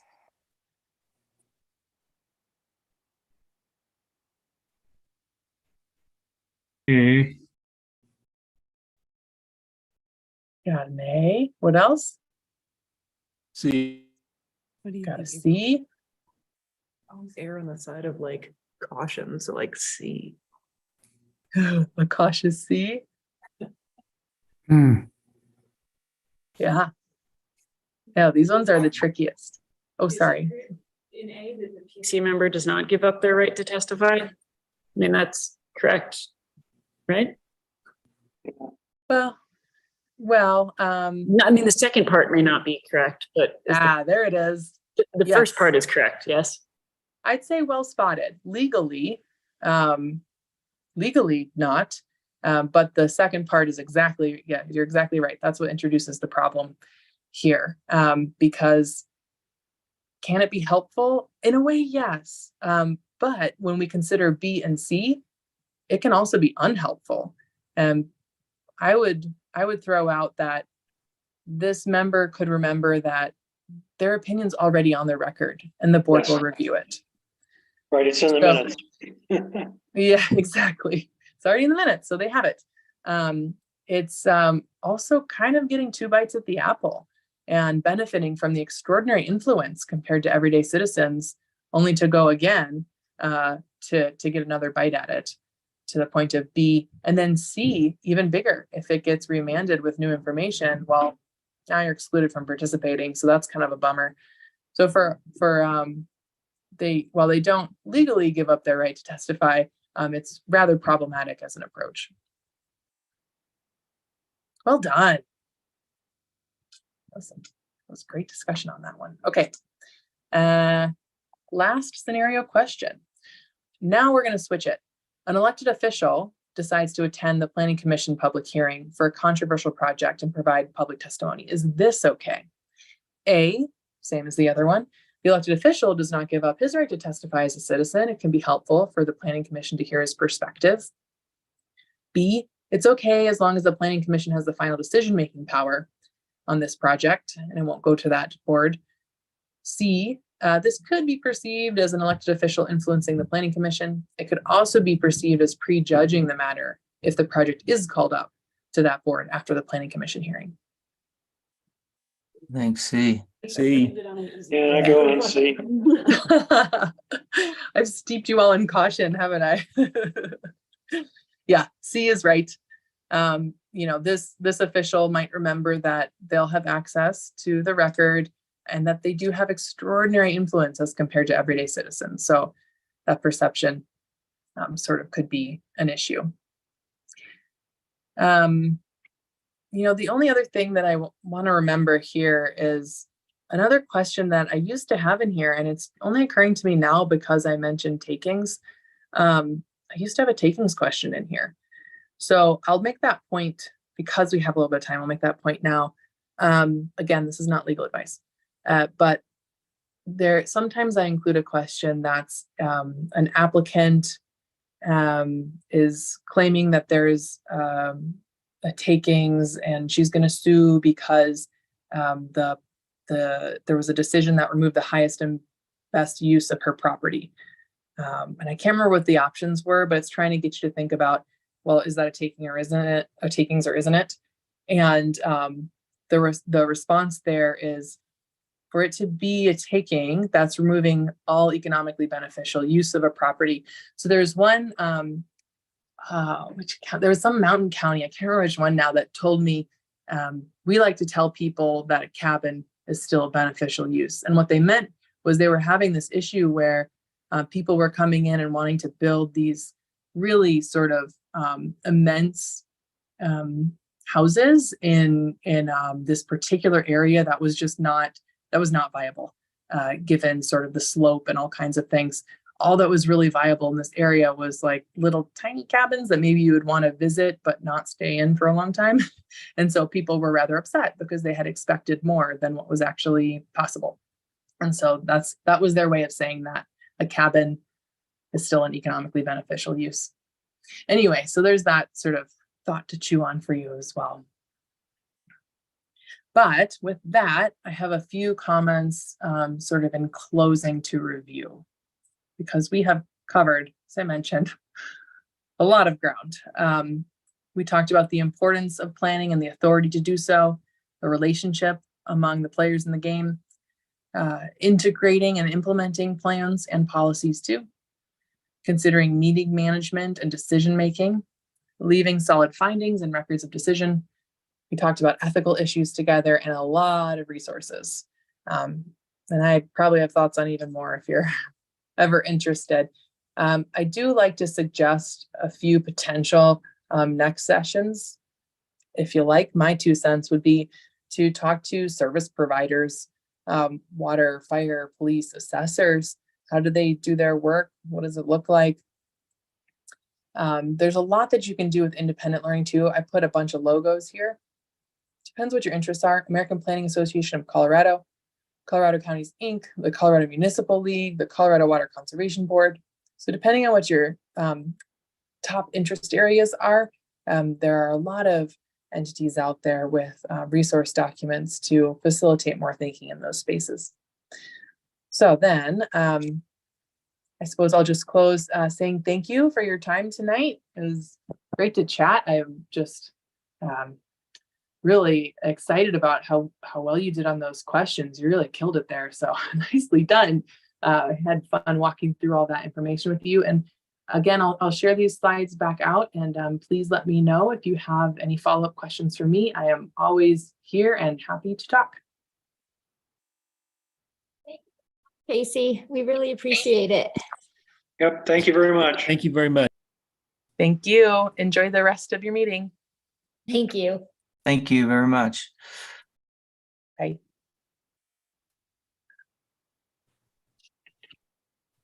Oh, a 15-minute break. So we're going to call a 15-minute break here at the Frisco Council Chambers. We will resume our meeting at 6 p.m. And move on to public comment minutes and agenda items.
Resume the September 7th, 2023 Town of Frisco Planning Commission meeting.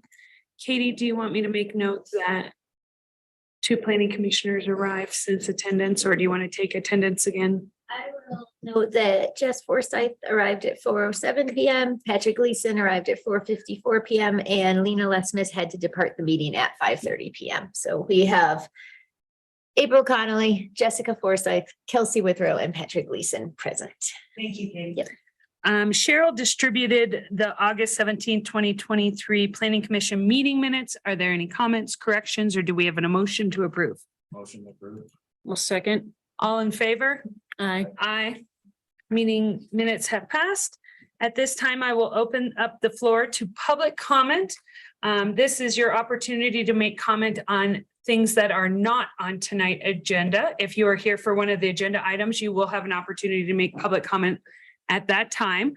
So if there is anybody here or online that wishes to make public comment, now is your opportunity. Please stay to the podium, go to the podium, state your name, address, keep your comments to 3 minutes. If you're online, wishing to make public comment, please raise your hand.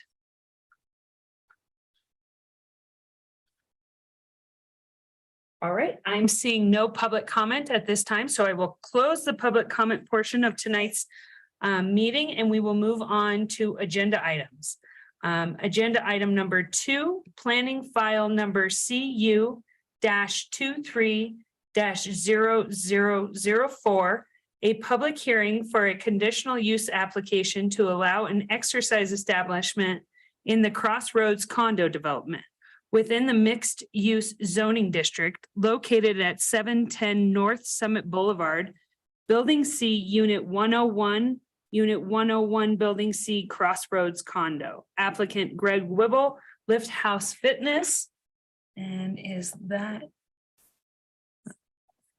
Sally? I will turn it over to you for the staff report. Thank you.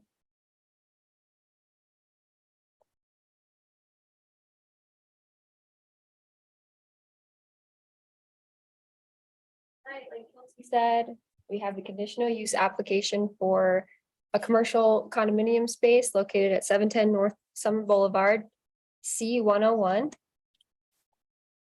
The applicant Greg Weibel is requesting a conditional use at unit C101 of the Crossroads condo development for his business Lift House Fitness.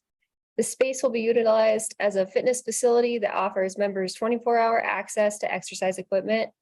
The proposed use is defined as a health, recreation, and exercise establishment used by the Frisco Unified Development Code based on the weight and aerobic exercise room proposed.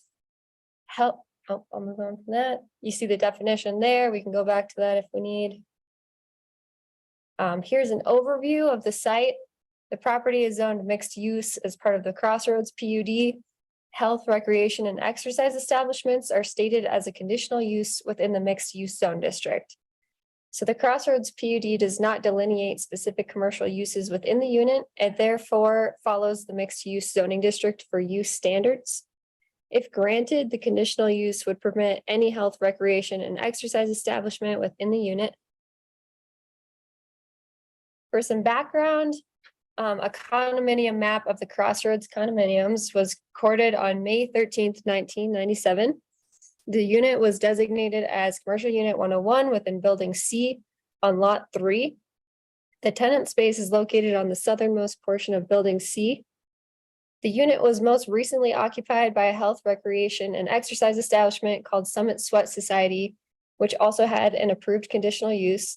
The previous conditional use was approved by the Planning Commission with a special condition that stated the approval only ran with a specific business and therefore does not carry over to the new proposed business tenant. Crossroads condominiums contains 10 commercial condo units and 20 residential condo units. Commercial uses there include medical offices, retail, office spaces, and personal services.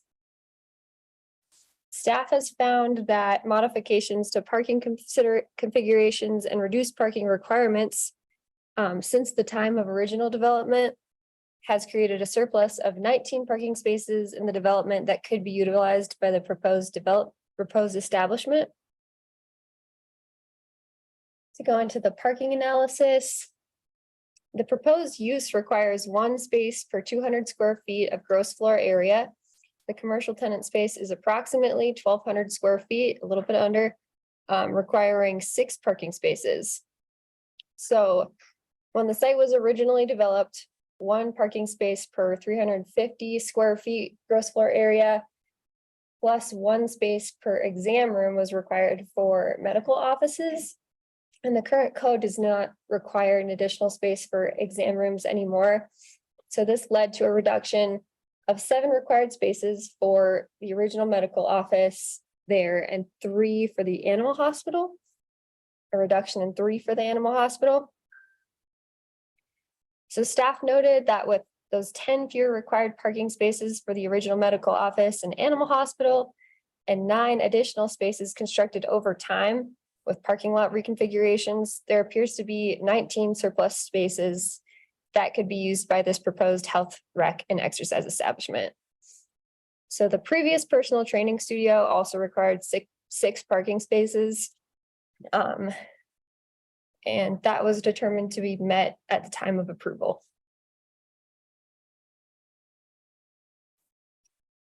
Moving forward quickly, there are 6 criteria that must be met in order to approve a conditional use request. They're listed on the screen there. Staff provided a complete analysis for each of the criteria in the staff report.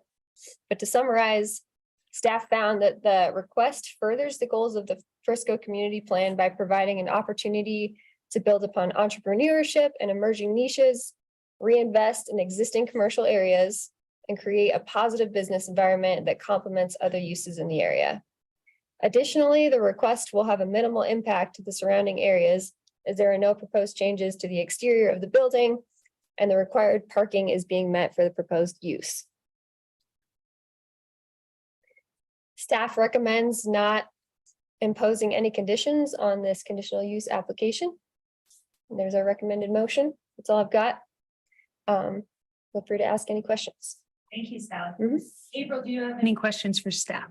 Yeah, I don't know if this is relevant, but does the building include restrooms as well? I didn't see it on the diagram or mentioned at all.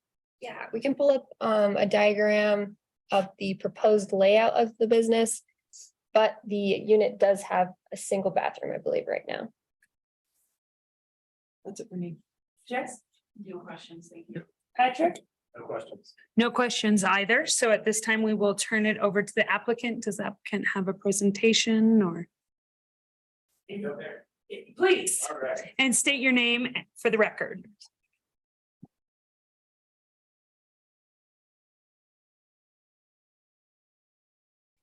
Yes, I'm Greg Weibel, Lift House.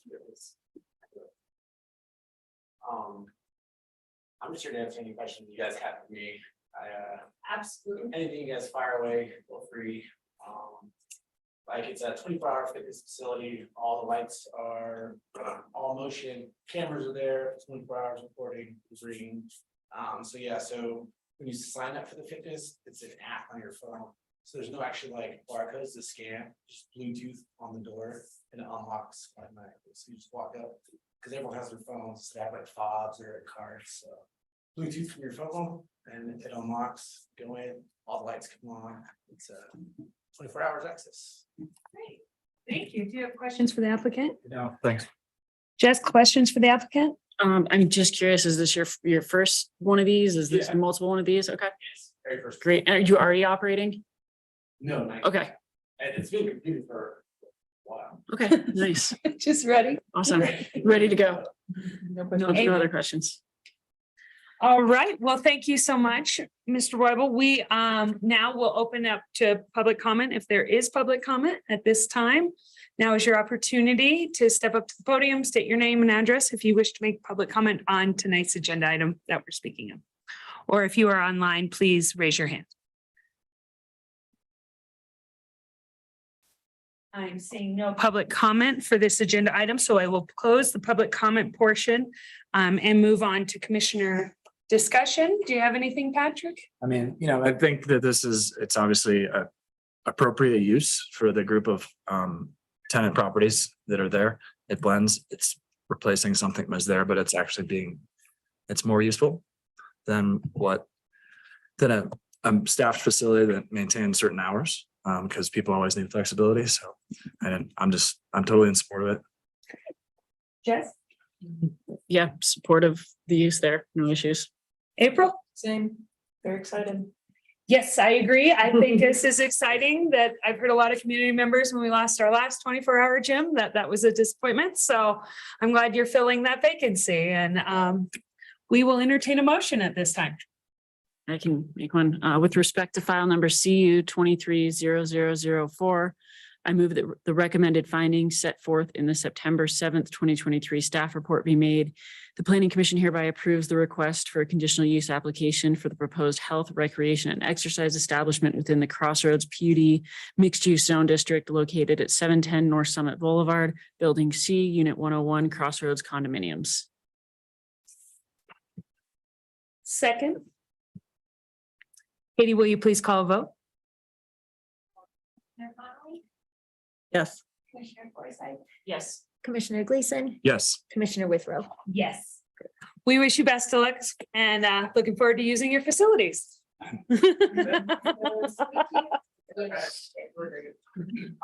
All right, we will move on to agenda item number 2, planning file number MAJ-23-0008, a sketch plan review of the major site plan application for a proposed residential townhome development consisting of 3 units located at 400 Granite Street, lot 1112, block 19, Frisco Town Sub. Applicant Abigail Plain representing, is it Matt Catter or is it?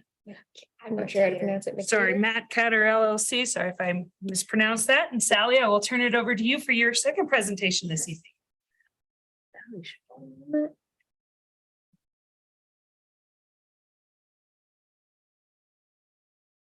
Is that our fastest agenda item? Pretty close. Let's keep that in mind. Done some push-ups. All right, third agenda item tonight, or third list item tonight, is a sketch plan application for 400 Granite Street, as Kelsey said. Planning Commission will not make any formal approvals at this time, but will provide feedback on the materials that have been provided in the packet. The applicant is proposing a new multifamily townhome development located at 400 Granite Street. The proposal includes 3 units, all of which are 3 bedrooms. The site is zoned residential high density. Surrounding properties to the east, west, and south are also residential high density, with central core zoning to the north. A single family residence and a duplex are to the west, and the Aspen Square townhome development is to the east. The site today consists of a single-story commercial property, which was formerly the Summit School of Dance, but is currently vacant. Before the zoning districts were established in Frisco, the building on site was utilized as a Frisco post office. In 1993, the Planning Commission granted a variance to extend the non-conforming use and allowed it to become a dance school. Here's the site plan with South 4th Avenue to the west and Granite Street to the north, Taylor Street Alley to the south.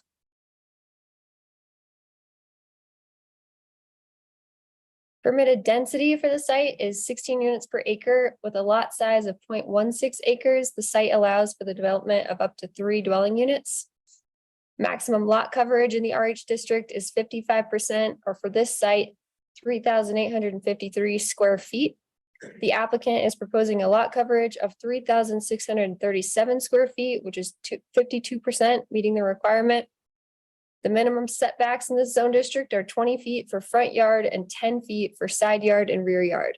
The applicant has dedicated the Granite Street lot line as the front lot line, and they are proposing setbacks at the minimum amount. The maximum building height is 35 feet, and the applicant is proposing 33.34 feet max. So 3 driveways are proposed for access, 2 on the west side onto 4th Avenue and 1 on the south side onto Taylor Street Alley. The application is meeting minimum and maximum driveway width requirements and the minimum separation requirements between driveways.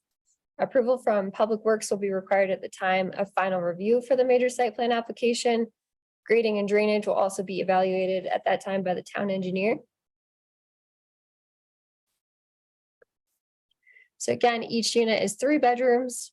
That requires 3 parking spaces per unit for a total of 9 spaces. No visitor parking spaces are required. The proposed parking shows 2 car garages with a stacked tandem space in the driveway for all units. The applicant will be required to specifically state how 2 out of the 4 criteria for tandem parking is met at the time of final review. Based on the lot size, a minimum of 8 trees and 5 shrubs are required to be planted on site. The applicant shows 8 trees and 11 shrubs, meeting the requirement. Plant size and species diversity requirements are also being met. 117 square feet of snow storage is shown for 462 square feet of hardscaped area. This meets the 25% requirement for that portion. However, the application doesn't appear to account for the uncovered decks, which will need to be included in calculations for the final submittal.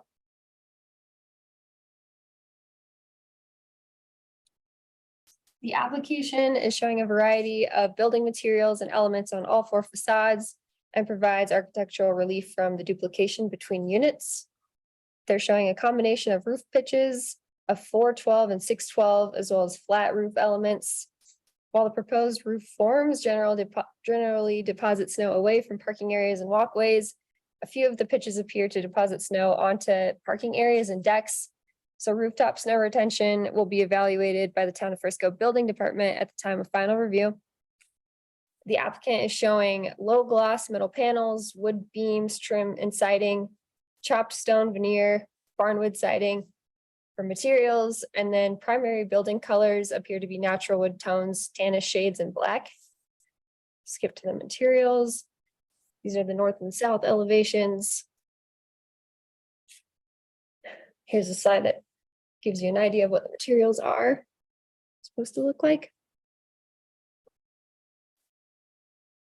The applicant is showing 350 cubic square feet of bulk plane encroachments. The encroachments are on the northeast and west elevations. Staff recommends the planning commission discuss the proposed encroachments and if they find that they provide substantial architectural relief. That's what we've got. Thank you, Sally. April, any questions for staff? Not this year. Jessica? Would you just go back to the parking diagram real quick? I just want to make sure I understood. So it's like 2 spaces and then you would put a car behind them, but not directly behind one of them. It's behind both of them. That's how it appears. Yeah, so it's still considered a tandem parking space because the cars are stacked in a way. 2 car garage was 1 tandem space. Okay. But you feasibly need to move. Okay. Got it. I don't know why that confused me. I got it now. Thank you. No other questions. Patrick, questions for staff? I don't have any, thank you. I have no questions for staff either. Actually, I have administrative. Didn't we change that like material boards had to be present or was Just a that? sketch plan. That's sketch. Oh, okay. It's been requested that we It feels change. like it should be something that it's sketch plan We that we changed it, but the see. commission has suggested it and staff needs to make it official. And doesn't it feel like snow storage on decks should be a part of sketch plan? Because it's like, oh, if we can't meet it, then all of a sudden we're covering the decks. And to me, that's a major modification a little bit. Staff can start making sure we have that when it comes before you. Okay, yeah, mine are just more procedural, but thank you, Sally. Thank you. At this time, we'll turn it over to you, Abby. I'm sure you have a presentation for us. Welcome again. Hello, everybody. Thanks for staying for your long meeting. This one for me. Hey, Abby. Yeah. Can you hear me? Can you speak up? Oh, sure. Yeah. Yeah, we're having problems hearing you. Is that better? Still low. Oh. So I'm gonna mute the mics. Let me switch. Jabra.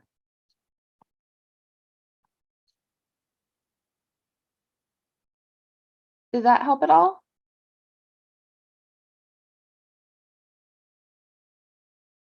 Can you hear me now? Better? Weird. Speakers, Jabra. Hey, Abby. Yeah. we can only hear you when our mics are muted, so we're gonna have a little bit of a delay here. I'm gonna mute us while you go through your presentation and kind of do a back and forth that way. Okay. Okay.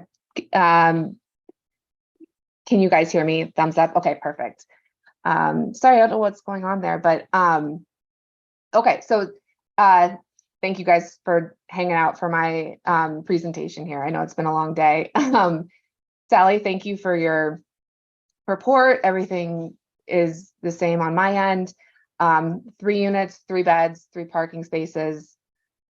The rooftop storage will be addressed as far, and then the snow retention will be addressed as well. We have plenty of space for both of those. Everything's pretty straightforward. Would you like me to throw up, I'm gonna put up the rendering just to chat about it. This is, let me, could I share a screen? Okay.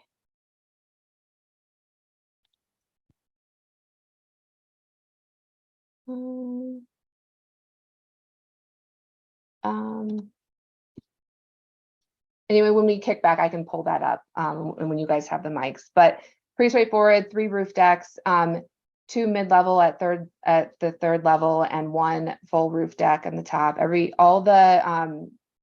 Everything's met besides the bulk plan encroachments, which are laid out in the elevations. But those come within the limitations. And I think that's it. So I'm happy to answer any questions that you guys have.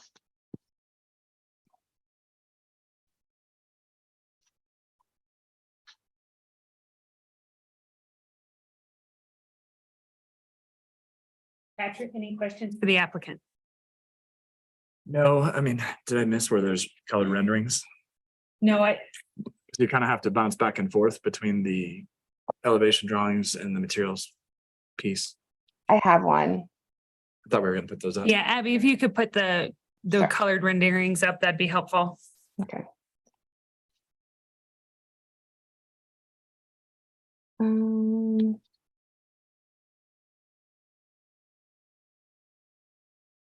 Okay.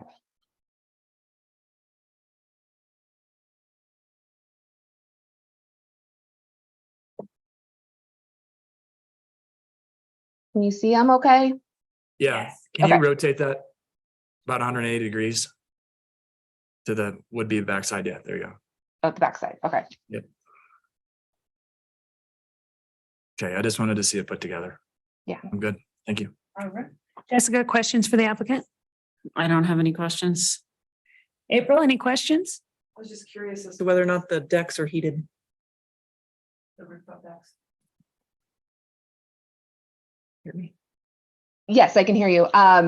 The decks are, all the downspouts and drainage are heated per code. There's no exterior heating on the decks besides that.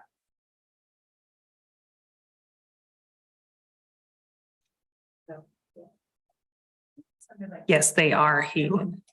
With It's the infrastructure for drainage, but not the surface floor area of the deck. got If it. that's what you're asking. And Abby, you can clarify that. Correct. Yeah, that's correct. So all of the drainage is heated, is to not create ice dams and to let that flow, but otherwise there's no other heating.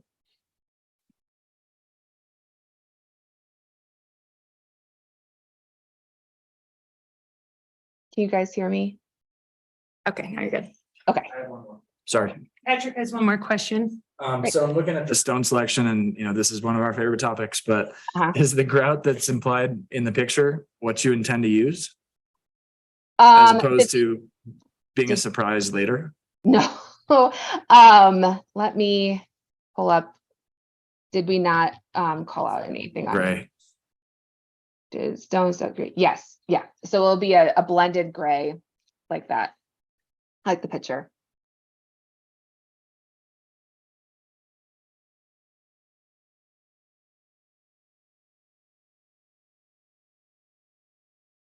I don't have any questions, so thank you, Abby. At this time, I will open the floor to public comment. If you are here to make public comment on tonight's agenda, please step to the podium, state your name, address, and please keep your comments to 3 minutes and address the commission, not the audience or the applicant. My name is Chuck Pickle, I'm at 201 South Fifth Avenue, right across from the old post office. And I assume the white crowd is in reference to the giraffe house across the street. Correct. That's what we. It could be. Now it has a name. I haven't heard that one. I've heard that. It's the giraffe. I really, I'm for against this. My real question is about the residential high density district. The minimum lot area is dictated as 10,500 square feet. This lot, these two lots combined are 7,500 square feet. But I didn't see a variance request for that.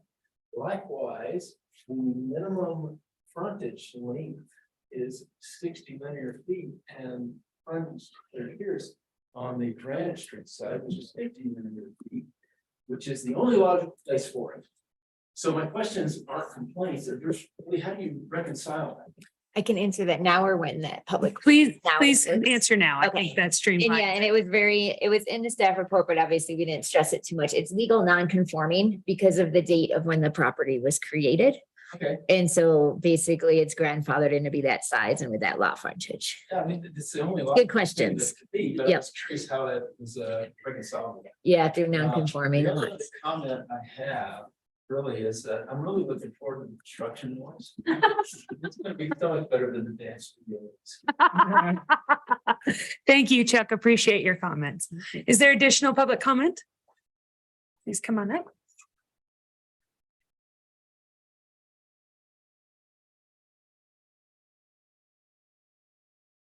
I'm Billy Lewis. I'm at 404 Granite Street, Unit J. So I'm going to the back side of the east facing facade of this unit. And I just would like to express a couple of concerns for existing properties. There are, and I can't speak for the other two, but there are 3 units that essentially will be contiguous property lines with the proposed property. 2 of those are full-time residents. And the way the new property is designed, the living space in the middle floor will be directly across from our bedrooms. So I'm concerned about noise. Even just common average everyday living noise is going to transmit directly into our bedroom. And so I'd like to request that the 2 large evergreen trees that exist right on or near that contiguous property line remain. They will act as some buffer. And I'd also like to express my dismay with the deck on that east side as well, because again, that's going to be right pretty much at our bedrooms. I realize that we're probably well beyond that, but it is going to have an impact. All of the decks on recently built properties on the other 2 corners in the summer, we hear those decks all the time. And even if they're not late, we're early to rise, early to bed. And so they've already impacted, and that's across the street, not less than 20 feet from us. Those were my biggest concerns. Thank you, Billy. And I know Abby is a good listener and hopefully is taking your comments into consideration. Thank you for your time. Is there additional public comment? No. If there's any public comment on tonight's agenda item online, now is your opportunity. Please raise your hand or unmute yourself.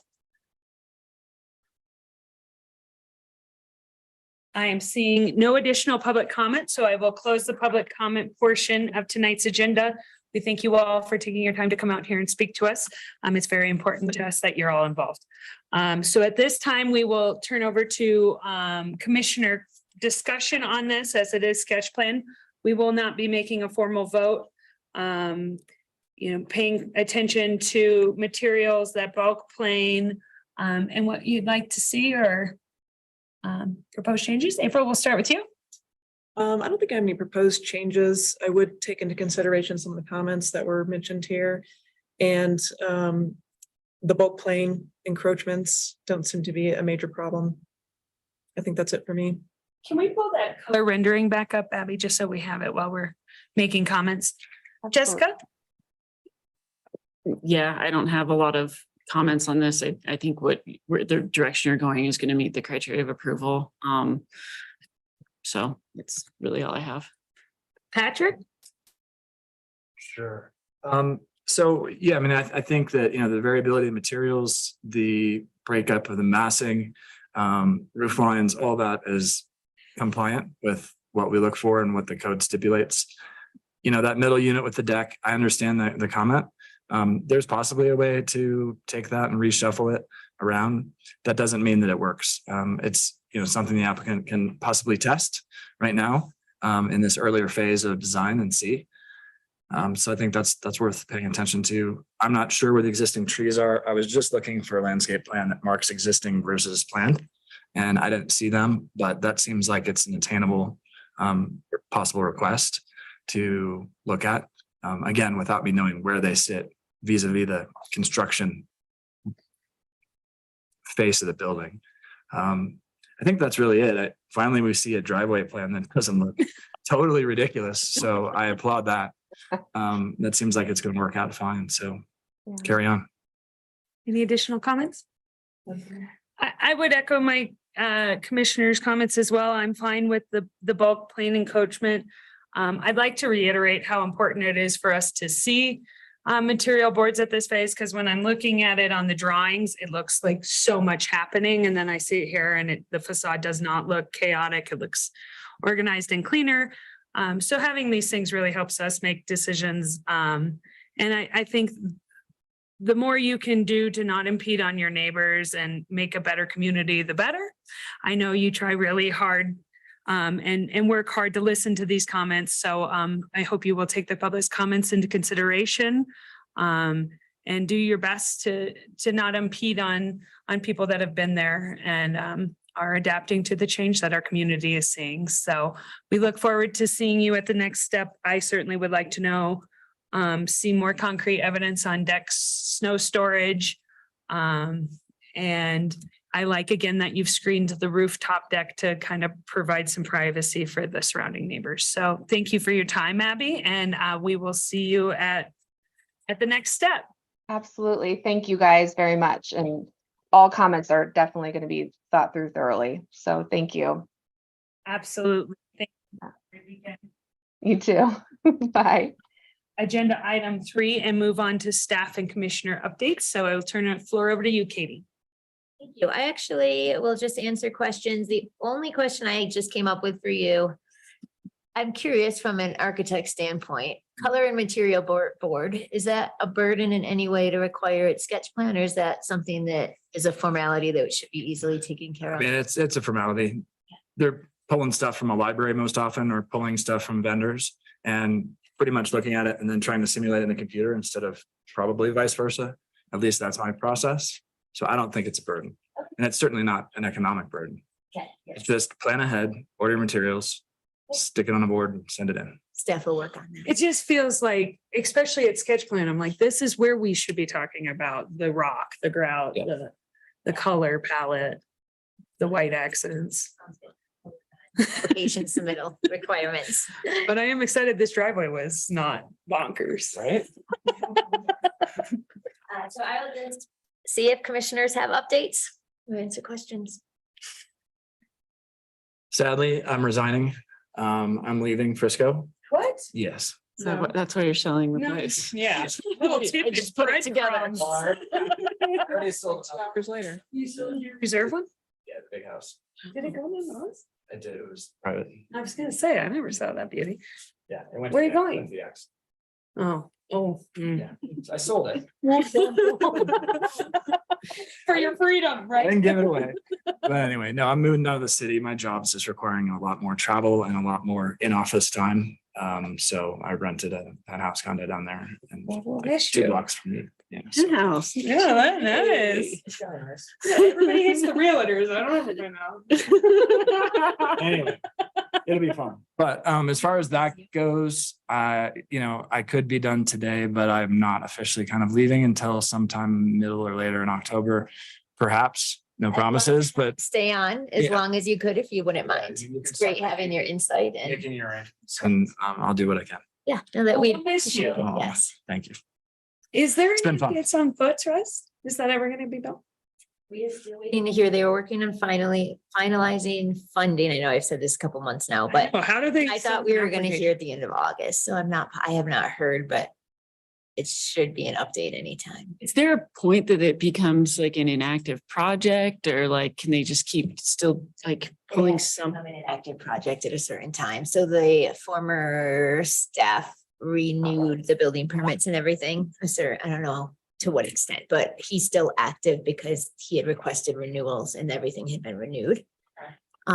There will become a time when it probably wouldn't be renewed if we're not seeing progress, but right now, because it's such a big project that had so many approvals, we're seeing it, we're trying to still hope it works out. Still being optimistic, but no update. And at what point does that building permit expire? I have to. Okay, that's fair. Positive, yeah.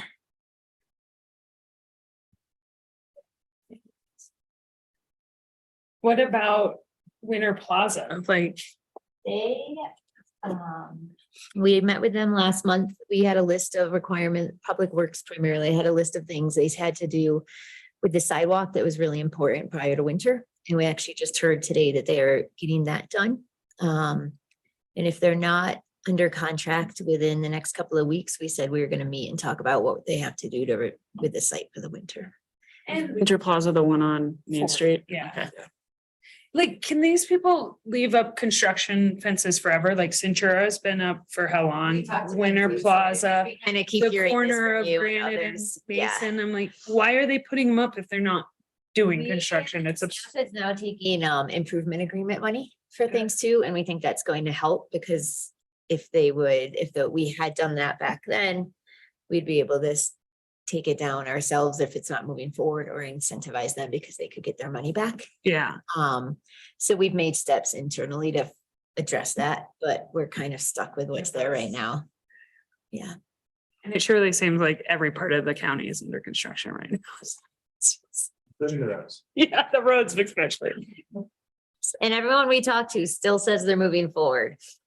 Alright. So Well, let's all move forward with our lives then. Do we have a motion to adjourn? Want to give us our final, even though you're Motion coming to back adjourn. for 4 more? Second. All right.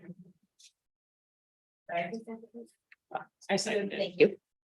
I always mean to ask and I forget. How do you pronounce your last name? It's Forsyth. I feel like I'm saying it wrong every time I say it. I'm sorry. Don't